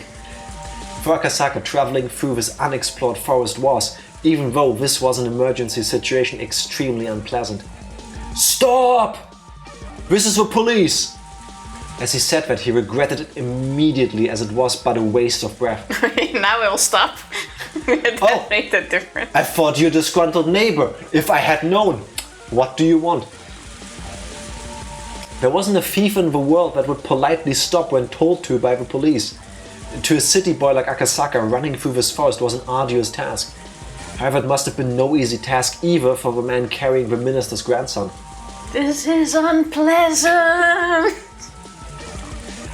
He neither gained nor lost ground in his pursuit. Akasaka, upon realizing that, gained back a bit of composure. Just keep on chasing him. We are running in the same conditions.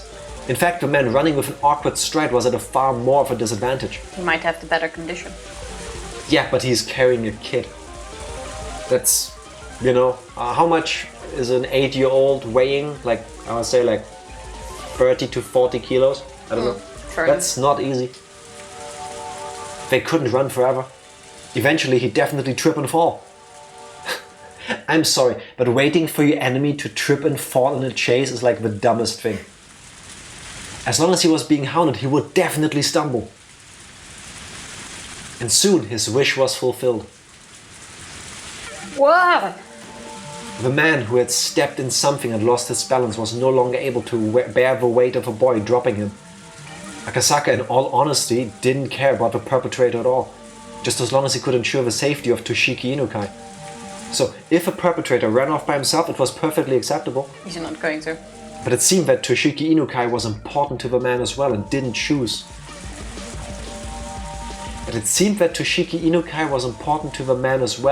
And he didn't choose to just run away empty-handed. Leaving a word out. Akasaka didn't know what to do in this kind of situation.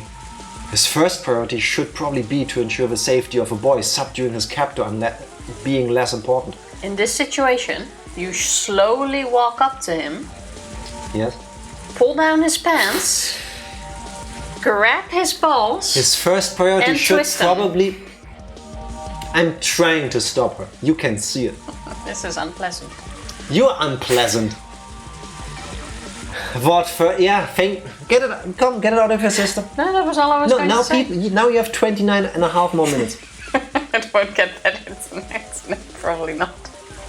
I was trying to move on. I was trying to be the bigger guy here. Can I read my line now? Yeah, you can.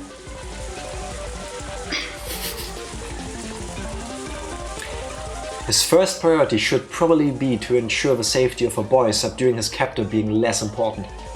Grappling with a perpetrator wasn't something he planned on, but most likely it was either do or die. Akasaka's moment of indecision proved to be fatal. The man aiming right between, or rather for both of Akasaka's eyes, struck out with a jab. Oof. Not wanting that, Akasaka raised both his hands to shield his face. At that moment, the man kicked at his unguarded midsection. The pain almost felt like his vital organs were being squeezed out of his body, but he latched onto his opponent's leg. His opponent didn't hesitate one bit. Oh, then the move where you hold the leg and then they kick you with the other one while doing this twist. It's like counter, no counter. Yeah, that move is so cool. Leading with his seized foot, the man jumped at Akasaka, applying pressure and pushing him down. All that also works. Akasaka was unable to withstand that and fell, but under no circumstances was he letting that leg go. Oh, and then it like slides right in your chin. The two men fell together in a tangled heap. The man was desperate to pull his leg free from Akasaka, but having fallen in an awkward position was unable to. The two of them rolled around on the ground, floundering about, trying to gain an advantage. But Akasaka, who was holding onto his opponent's knee with both hands, and that opponent who had complete freedom to move his upper body, were in two completely different situations. The man gained a positional advantage on Akasaka, who was still latched onto his leg and couldn't move away, and pounded full force on his head with both his fists. That's gonna hurt. Also, I'm sorry, but he had my high ground. It's over, Anakin. Not only that, he found a rock nearby and beat it against Akasaka's skull. No, I feel like it would ruin the fight. That would ruin the fight. Yeah. Thwack! Thwack! Thwack! The difference between being hit with a fist and being hit with a rock was vast. Akasaka quickly thought of letting go of a man's leg to free his hands to protect his head. But if he let go here, the man would get away. Didn't we say that was fine? If he didn't dig in here, everything would be for naught. The boy he was trying to save was right there. He was going to save him and go back to Tokyo. Also, real quick. This is a very intense fight, and we are feeling the scale of it all and what's at stake here, and it escalating. But this is a flashback. Akasaka wins, or he survives at least. This is the one issue I have with a story starting in the current time and then going back to a flashback, and then the main character getting into a dramatic fight. It's like, yeah, you survive. We know that. Otherwise, how would this be a flashback? But it's about how he's getting there. He was going to save him and go back to Tokyo. If he could do that, then it was goodbye to this freakish village. Bam! Crack! Thud! Without looking, I could tell my throat had split open and was gushing blood. But I didn't let go of a man's leg. How could I? I won't let go. When the man realized that no matter how much he beat my head, he wasn't getting away, he used both his hands to grab my throat as if to crush my windpipe. I pulled my head back as a slight form of resistance, but it was of no use. The man's hands enveloped my neck and began to crush it like a vice. It was less about the pain of not being able to breathe, so much as it was choking so hard I felt like I was going to throw up. It felt like my stomach was going to turn itself inside out. But I could only endure it. Damn it, damn it, damn it! My throat hurts! I won't let go, I can't let go. I didn't want to be here. I wanted to resolve this and go back to Tokyo. Go back to Tokyo and talk to Yukie all about our unborn child. We were going to talk about our bright future. I had no intention of loosening my grip. However, it loosened just a bit and the man's leg came free. The man kicked as hard as possible and I tumbled backwards. My head was spinning and I was unable to get up right away. No, I couldn't even put any strength into getting up in the first place. Even so, I couldn't back down. If I let him escape now, this chance would never come again. Even just catching their scent was nothing short of a miracle. If we weren't able to get the minister's grandson back here, there wouldn't be another chance. The man tried to drag the boy off his feet. The man tried to drag the boy to his feet, but the kid was displaying some unexpected resistance, allowing me to get up unnoticed. I grasped the rock the man had just beat me over the head with. Now it's my turn.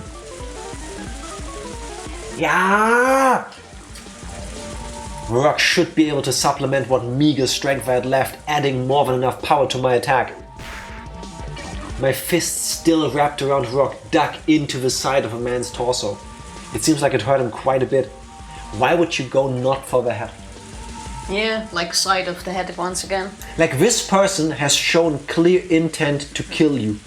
Yes, it would be better if you can get him alive so you can question him after, but do or die, right? The man rolled around for a bit, clutching his side. Freed from the man's grip, the boy hid behind me. Toshiki Inukai, right? I've come to help you. If hit someone hard enough in the torso, you can knock the breath out of them. All the sensitive kidneys. Yeah, that is true. But I feel like the head is the safer choice in this case, no? Well, safer as in more likely to do critical damage. With some luck, you knock him out. Or you kill him. Honestly, that's a risk I would be willing to take in this moment. Like, a moment ago, you were going to choke me to death. You even have a witness that there was no other way. Yeah. Plus, you remember when you were taking a stone to my face a moment ago? Like, to the boy, those were the words he was waiting for the most. But the crisis was still not over. That was because even though he was still clutching at his side, the man had gotten up again and had taken a fighting stance. I could see in the man's eyes the resentment at the pain I had caused him, and the confidence that he could still beat me. If we were to clash head on again, he might not even stop if my head were split open.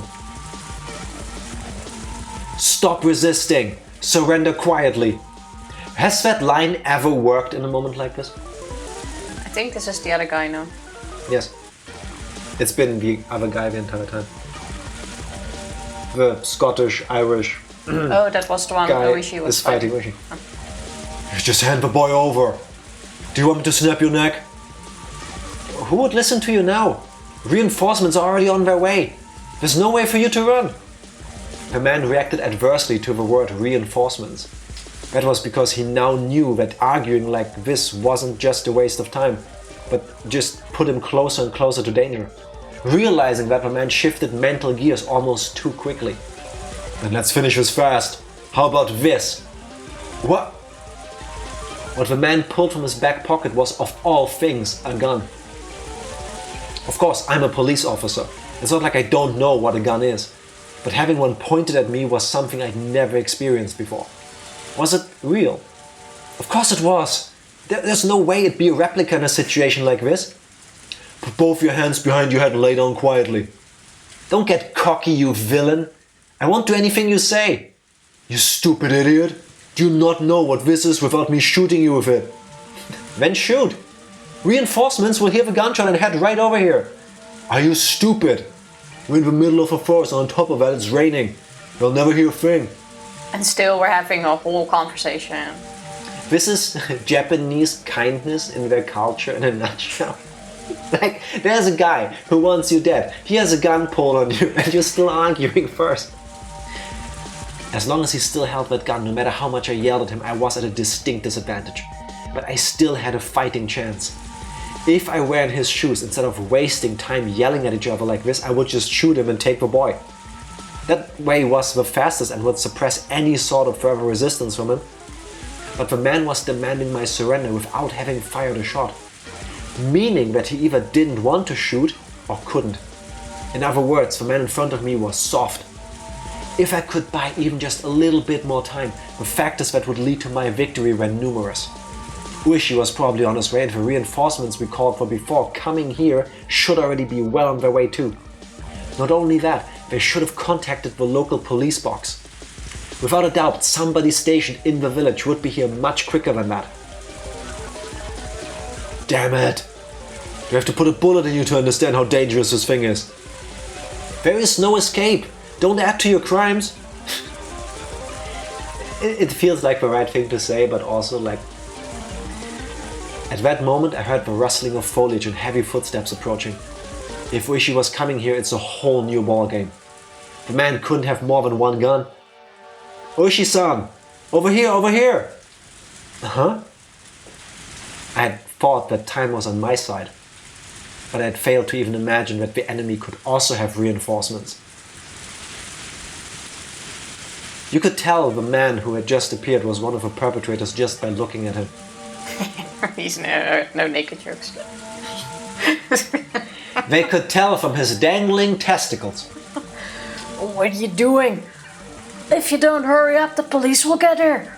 Stop lollygagging. Damn it. What happened to Ooishi-san? Huh? The chubby fella is down for the count. He is? Damn it. The boy, sensitive to the impending danger, curled up behind my back. How could this be? Damn it! Your buddy isn't coming. Serves you right. Shoes on the other foot now. As I backed up against a large tree while still protecting the boy, the second man also pulled out a gun. Won't be saying this twice. Put your hands on your head and lie down. I refuse. Bang. As I shouted in protest, blood erupted from my left shoulder. It took a few moments to register that I had been shot. Compared to the ones from in movies and TV dramas, the first actual gunshot I heard was simple and mundane. In fact, Wait. The first time he heard a gunshot, yes, at least in training, you have to shoot it. Yes, it was mundane. Which makes sense in a way, I guess, because you don't want to be afraid of shooting a gun. So it becomes trivialized. You go to a shooting range probably and then you shoot a couple times. The first time it's like, it went bang, but after that it's just a loud sound and recoil. Fair enough. In fact, the sound was more akin to the small fireworks I used to buy from the corner store as a kid. There was no comparing the pain. It was a fear you knew only after you've been shot. Okay, so for next training, everyone needs to get shot once to get over the fear. They do that in some training. But not for normal police. I don't think that's your general. I want to argue that people who undergo training to withstand torture go through things like this. Yeah, I can. Maybe not being shot actually, but similar sensations that will feel like that, or maybe even worse. I don't know. But helps if you know what's coming, I suppose. But yeah, you usually wear your protection during training. Plus, yeah, fair.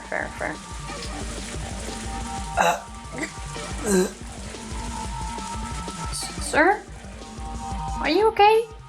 Are you okay? The boy in his confusion tugged at my clothes, agitating the wound even further. That's Tifa. Oh, have you been shot? We're here? Yeah. I can't see the bullet coming out on the other side. I can push it through. Uh-huh. I wanted to put on a bold face and reassure him, but my voice was hoarse and had the opposite effect. I'm alright. I've already called for backup. There'll be a full squad here soon. Will be quicker to put one through your head before the cops get here. But the family said no needless killing, so I'm taking it easy on you. Don't mess with me or I ain't holding back. This was bad. It was very bad. This second man was completely different. This second man was a completely different beast than the first. He had no signs of indecisiveness or mercy. If this man said he'd shoot, he'd shoot. He wasn't somebody that a man like me could buy time from. I really hated to admit it, but at that moment the image of Yuki's smiling face crossed the back of my mind. I knew what that meant. I was warning myself to not throw my life away over a matter of pride. Of course I didn't want to die here. I was just starting a new life with Yukie, and I wanted to see the face of our soon-to-be-born child. Why should I risk my life for some minister's grandson when I was at such a critical juncture in my own life? Ah, damn it! I need to stop rambling at myself. So what do I do now? Give up a boy and extend my own life? What a good idea. Everybody's life is precious. My own life was in danger. Nobody would blame me. Ah, God damn, it hurts. It hurts. If I had known it would be this painful, I wouldn't have played the tough guy. My biggest miscalculation, though, was the sound of a gunshot was far quieter than I'd imagined. If it was only that loud, it would be drowned out by rain in the forest. It wasn't something that somebody far away could hear. Okay. Now I hate that we have the options on. I'm gonna make an extra save back here. 10 would have been better. But didn't they say that the right option would be clear? Like Yes. you picked 4 choices? Well, Yes, I picked am the I option. colorblind again? Now, the original game doesn't show you any choices, it just continues with the text. For the console re-release and through 07 mod, which is what we're using, it shows you the stuff that was added in the console version, and because of the option we picked at the beginning, shows you which one is the correct choice and which one is the wrong one. Yeah, I thought it said it was colored. I wasn't even looking at the thingies next to it. I thought... Are you serious? You didn't see the giant green check mark and the red X. That's why I was confused. I was looking at... Yeah, now I get it. Well, plead for my life, I guess. Damn it! Wait, just wait! I don't want to die! And I don't want to kill you. As long as you understand. Don't shoot, okay? Don't shoot! I have a wife waiting for me at home. I don't want to die. I won't shoot as long as you don't yell or nothing. Just quietly put your hands on your head and lie down. Will you really? Will you really? You'll keep your promise, right? This is a promise between men. I will. It's a promise between men. Keep your promise, keep it. I'm going to get down on the ground, okay? I'm getting down. I'll keep my promise, so stop pointing the gun at me. You're still thinking of shooting me, aren't you? You want to shoot me, don't you? When I get down on the ground, you're just going to shoot me in the back of the head, aren't you? I won't. Fine. I'll put it away. I'll put the gun away. It's a promise between men. There. No problem now, right? Yeah, absolutely no complaints. Oishi! Oishi came in with Shinku Tiger Hadouken. uppercut! I'm always worried when you do something like this because you are you, and at some point I think she's just gonna rip the microphone off of my chest. Oishi the goat. Heck yeah. Yes.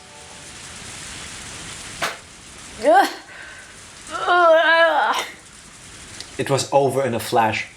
The moment he lowered his gun, Oishi didn't let his chance slip by. Oishi had been assessing the situation for quite some time from behind the 2 men. But since they had their guns trained on me, he didn't really have a chance to jump in. Seeing the look on Oishi's face indicating that he wanted me to create an opening, I took on that role completely. He saw Oishi the entire time? Oh, that's frustrating. You know what the weird thing is, though? That means they've been circling. Remember how he heard the guy's footsteps behind him and thought it was Oishi? Which means the other guy was on that side. So he should have one there and one there with him in the middle. No. It was like a relay race. First person in line running was the guy with the kid on his shoulder. Yes. Akasaka went after him. Yes. Then, after knocking out Oishi, other guy came after them. Yes. And now Oishi came after that guy. Yes. There doesn't need to be a circle, it's a direct line. Yeah, but the guy in front of him circled to the other guy because otherwise both of them can't have their backs. Yeah, there was a whole lot of tumbling around. Yeah. That's what I'm saying. I had the situation different. Like one was standing there, one was standing here still. No, they're standing And then next to there's each no way Ooishi could just be standing here, like No, like we- hiding behind the other dude. yeah, tumbling, fighting. Makes sense. Ooishi forcefully lifted the arm that was holding the gun. He then took the gun from the man's hand in only an instant. The other man, who was a bit slow in grasping what was happening, pointed his gun at them, but with his ally grappling with Ooishi, he couldn't pull the trigger. If that man was the one who was wrestling with Ooishi at the moment, he might have shot without hesitation. But this man wouldn't shoot. He couldn't shoot. Ooishi kicked the other man away, and while aiming the stolen gun with his left hand, pulled out his own. With guns akimbo, he was aiming at both men at the same time. That's a really good And move, this by the is way. why you always dual wield, people. Always dual wield. I do believe that's a checkmate. It was perfectly played. But heedless of the guns pointed at them, the man shouted "Scram!" as they scattered away at full speed, like cockroaches. It was over in an instant. Those two running away without putting up a fight was honestly unexpected. Ooishi, quietly clicking his tongue in admonishment, slipped both guns into his pants pockets.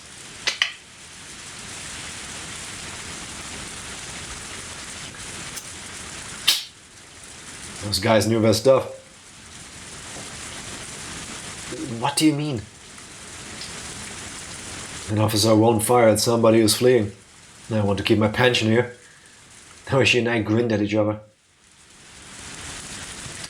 Are you Toshiki Inukai-kun, the grandson of a minister of construction, Inukai? Yes.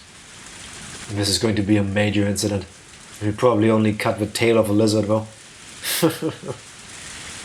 Ooishi smiled amusedly.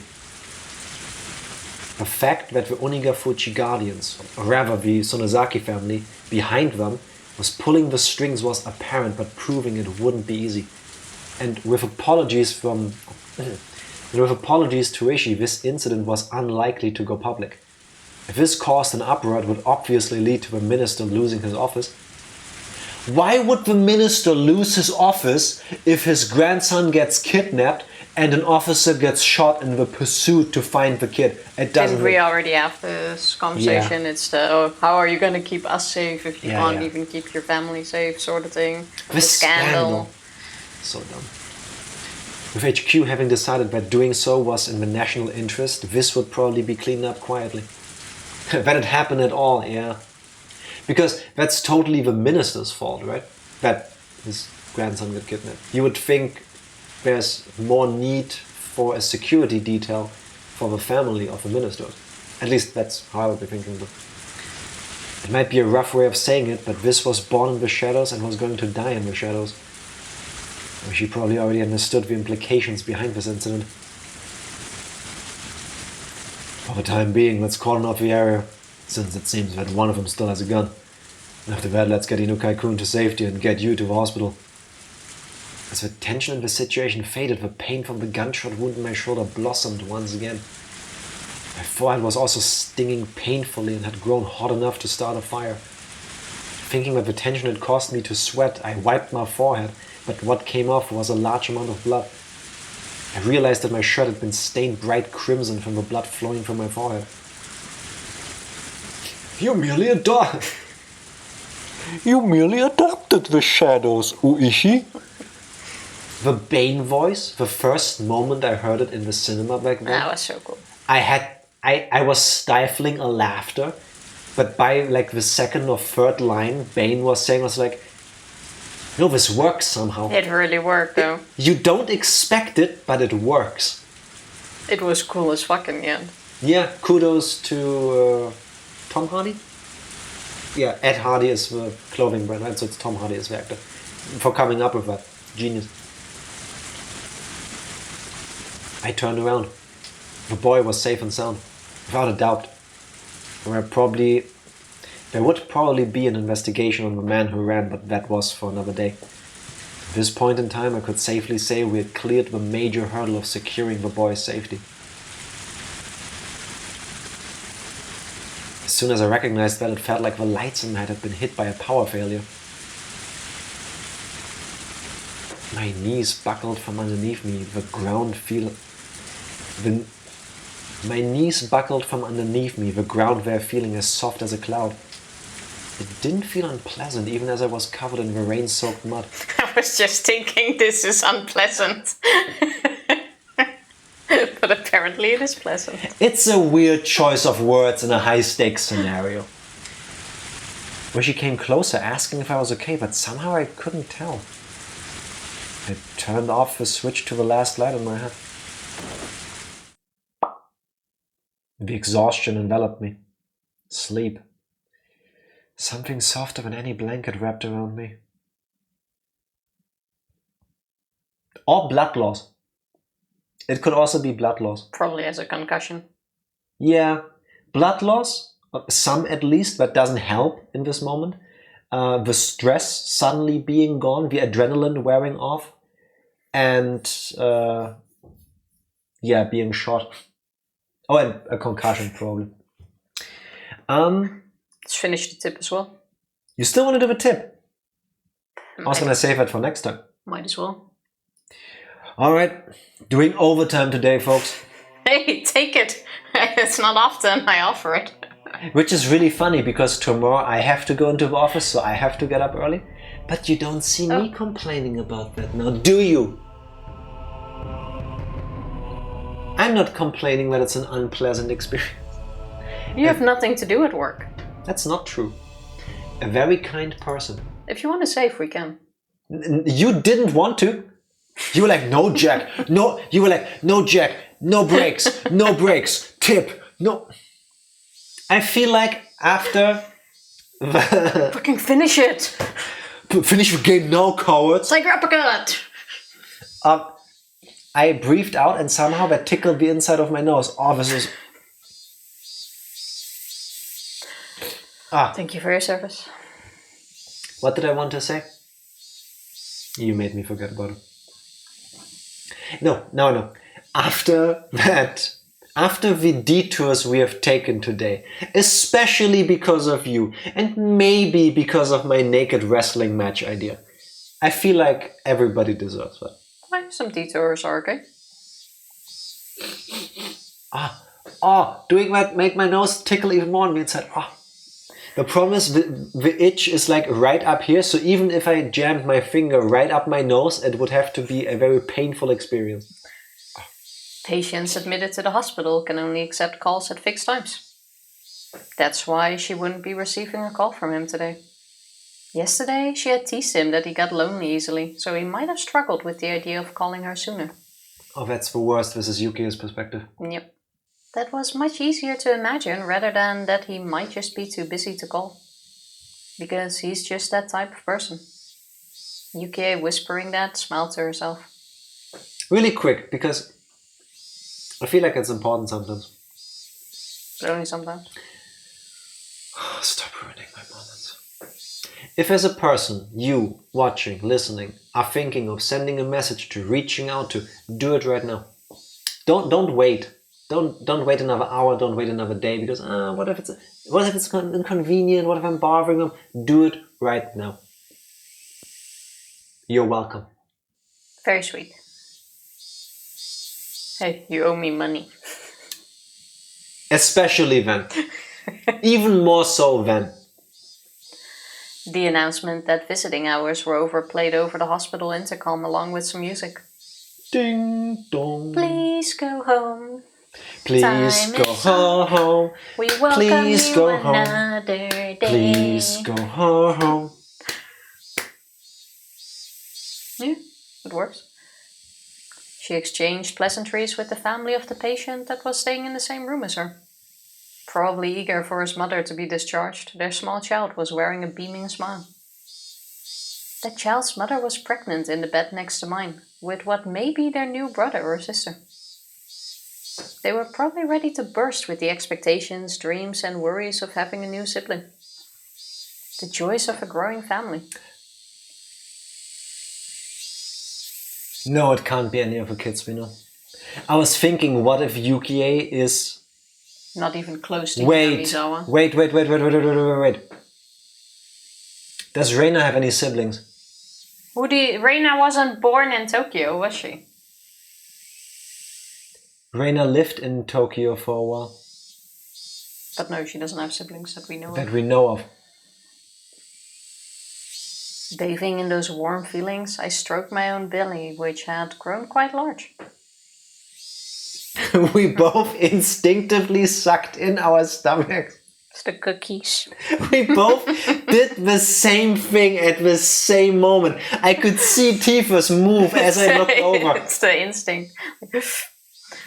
I had talked with him about how many children we wanted to have.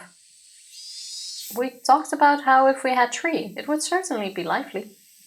However, there was the inescapable worry of whether I would be able to handle giving birth that many times.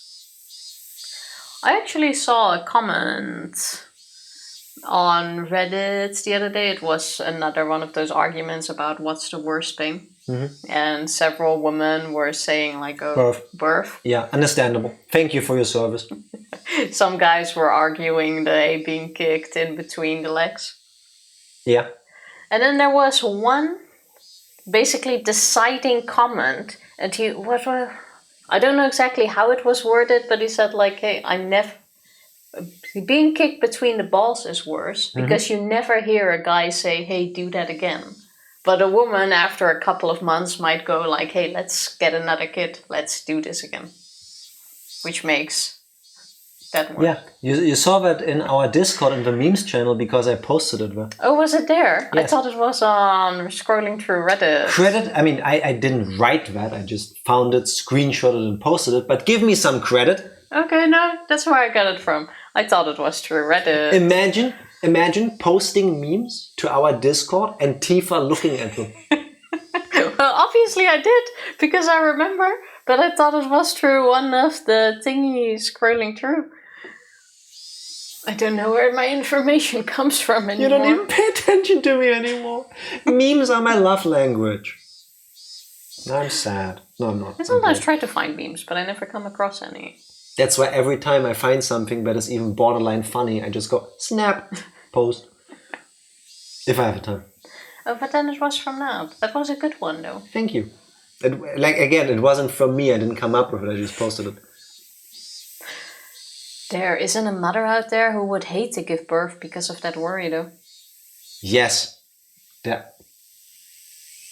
Yuki doesn't know many other women, right?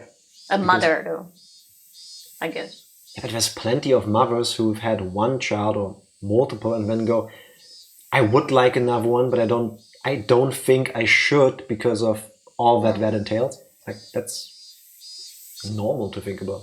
Yuki, smiling as she said that to herself, gently stroked her stomach. The Metropolitan Public Safety Division. The place where that man's sense of justice had led him. That person was actually a very gentle, very fragile person. He didn't talk much about the specifics, but I didn't think he was suited for the assignment he was on right now. But as long as he said he was going to try his best, I would watch over him warmly. Your father, you see, is a very hard worker, you know? Kuchi kuchi ku. Yuki seemed to be enjoying herself as she talked to her own belly. I do that sometimes too, but usually it's more cursing when I regret having eaten something. At that moment, Yuki suddenly became concerned about something and looked out the window. It used to be this time, long ago. She remembered that when she was little, around this time in the countryside where her grandmother lived, the Higurashi would fill the air with their chorus. This was the middle of Tokyo. Unlike in the countryside, you couldn't hear the song of the Higurashi. But for some reason, at that moment, Yuki felt that she wanted to hear that song.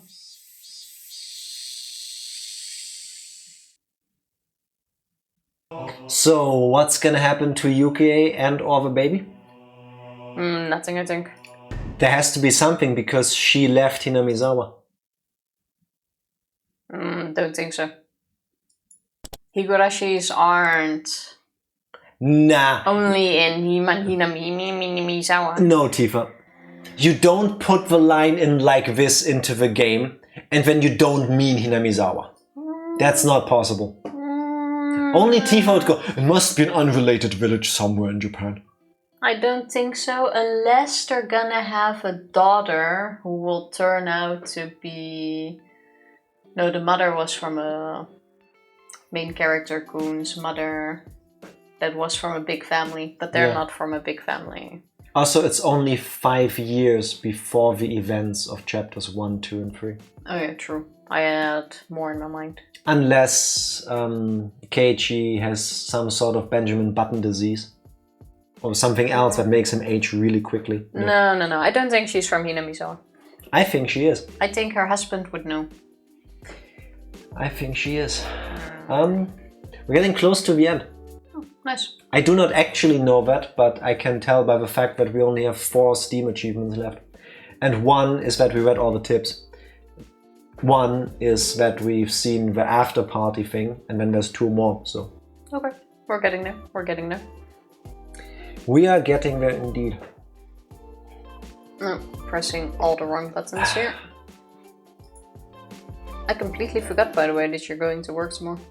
That's fine, I haven't reminded you either. It's not like I go out of my way to tell you every couple of minutes, tomorrow I'm going to work, tomorrow I'm going to work. Tomorrow I could finally sleep in a bit and then we still gotta wake up early. Why? You can sleep in. I want to sleep on the couch. No, it's fine. I would do that for you. I know, it's fine. I'm adorable like that. Yes, you are. Because I also like plushies. Oh my god. No. Say it to the Moo. To Moo. Why do you not like him? Moo is adorable. Moo is great. Yes. Moo is love. I'm Moo having is a look life. at the calendar because I just remember we're still streaming irregular. Yes. This was the last stream this year, people. I mean, it's not over yet, but almost. So this was the last one. How does Tifa feel about New Year's? It's a bother, honestly. I would like to just... I'm old enough at this point where I would like to just sleep through it. And call it a normal day. And just go to bed at a normal time. Wake up in the morning and all is good. Yes, I'm a boring person like that. But instead I have to sit on the couch all night in almost silence. Not all night, just a large part of it. What kind of crazy plans do you have for the Jahresende? Not really crazy. Funnily enough, what we're doing this year, what we happened to do last year, is also the same thing. That we've done for the past 12 years. Of where we celebrate this, because I want to say, the one time we got to spend New Year's Eve with your family was essentially the same as with my family, except the atmosphere was better. But it was eating a bit too much and then spending a couple hours sitting in front of a TV looking for something to put on. No, we also played some games. We played some cards. Again, the atmosphere was better, yes. More fun in general. The atmosphere was better, yes. Yeah, so what I'm saying, yes. And instead, now we're probably gonna sit in near silence. I'm considering taking the Switch along. Maybe we can at least convince your dad to play a round of Mario Party or something. We could. Get time. Not blowing up my money. Same. Same. I remember liking fireworks as a kid because I never thought about the fact that you literally blow up your money with an extra step involved in between. If you think about it, it's a lot. Back then we also didn't have a dog, so only when I got a dog I realized like all the effect that has on animals. Not just like pets, but also then if you think about it further, the animals outside. That's also not great, so I like the way fireworks look, and there's like this nostalgia in me that if I smell fireworks it reminds me of that, and I don't hate that, but objectively, I'm not a fan of fireworks. I'd much rather have like big drone shows, because those look really cool and you can reuse those and it doesn't hurt anybody. It does look really nice, but other than that, yeah, it's not like I'm waiting for it. Like I said, if I could sleep through it, I would. Yeah. So the plan is to head over to my grandmother at some point in the evening, have dinner together, then sit around, wait for the new year to start. Have some cake, some Berliner, some Pfannkuchen, some Krapfen, whatever you want to call them over here. Donuts. We're donuts, people. It's probably going to be a bit quieter this year. I went go to bed. Because it's the first year without your grandfather. Yeah. And the main source of entertainment was your grandfather and your dad fighting over the TV channel. Well, entertainment in the most removed sense of a word. Because if you want to actually watch two people fighting over what's on TV for 4 or 5 hours, that's been my New Year's Eve for as long as I can remember. Cannot recommend. There's funner ways to do it. What are you guys doing for New Year's Eve? Preheat fireworks, I'm going to see them, but they scare the dogs. Yeah, I feel like that's such a shame. Oh, the other day I found a video, I think it was on Reddit, of a deaf dog. Like he couldn't hear. Oh yeah, that was so cute. And I guess because he cannot hear, he also doesn't get startled by fireworks, so he really loves them. So there's this whole video of a dog and like super excited, like trying to look out the window from a fireworks. It was just so heartwarming. In a way, I wish for everybody to be able to, like every dog and cat and stuff, to enjoy it the same way, but you know. You're looking for entertainment, and I've got a Twitch channel for you. On the 31st, you should head to our YouTube channel, because there won't be a stream here.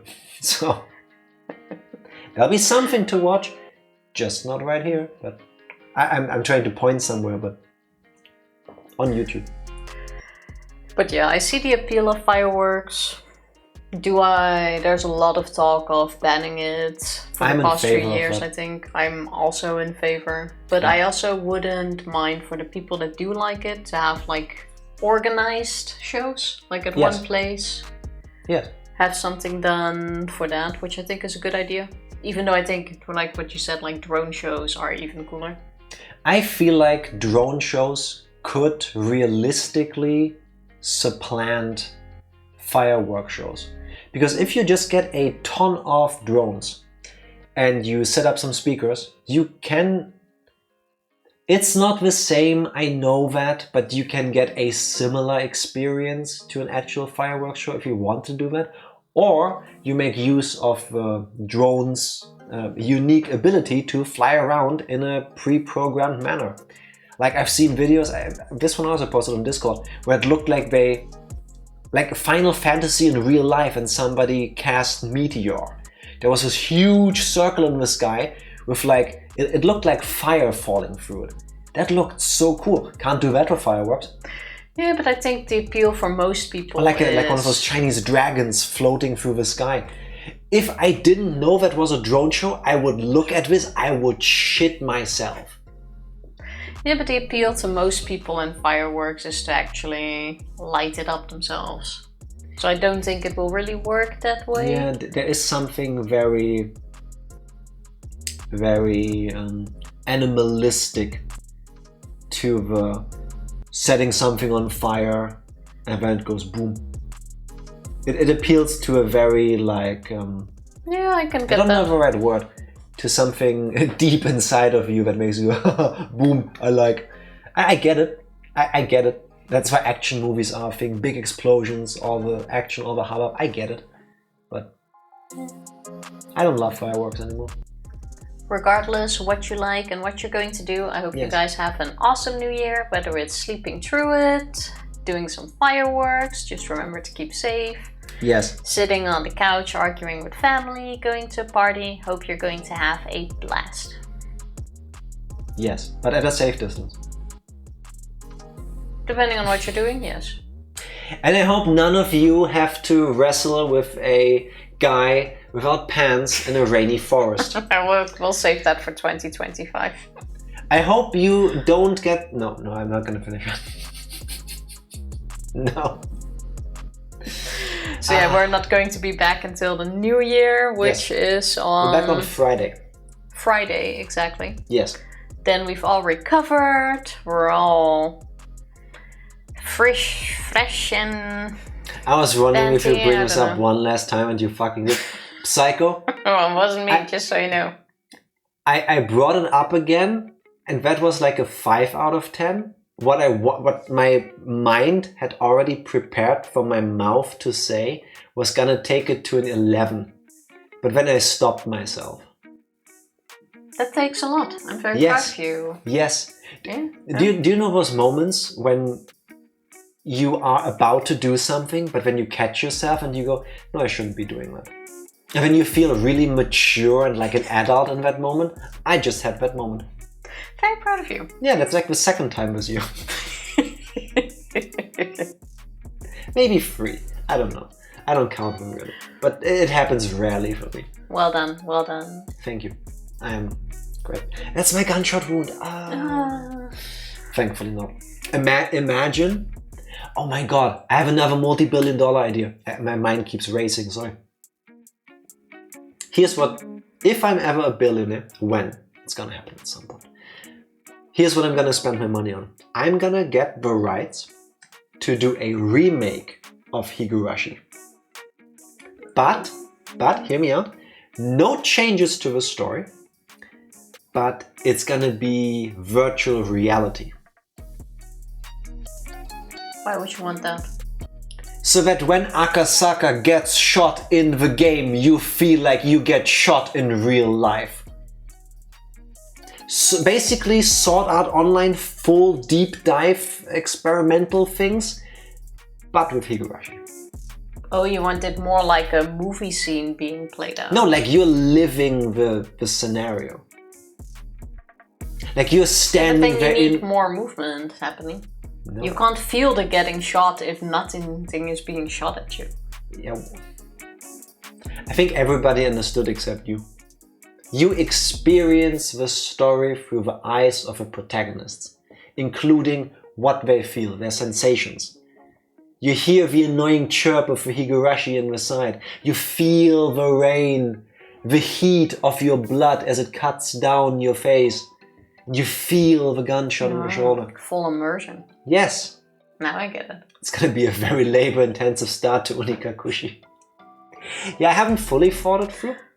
Maybe some changes would need to be made, but I'll ponder it. I still have a little bit of time until I'm a billionaire. Couple 100 years probably. And then by then I'll have thought of a good plan. Just wait for it. Mm-hmm. Yes. Yes, indeed. Tifa, any last smart things to say this year? No, I think... On stream, we're still going to be on Discord and stuff. Just think we said enough smart things.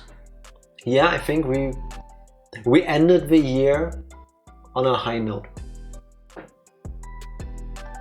Yeah, I'll take it. I was thinking of a high ground joke, but nothing came up. I was thinking of a high notes you can hit when somebody grabs you by the balls from when you try to choke them and they reach back. I think it's time to press the button. I'm pressing it this time. Thank you everybody for Higurashiing with us until the end of the year. Back next year, this Friday. We'll see you then. Guten Rutsch. I don't know how to say it. Thank you.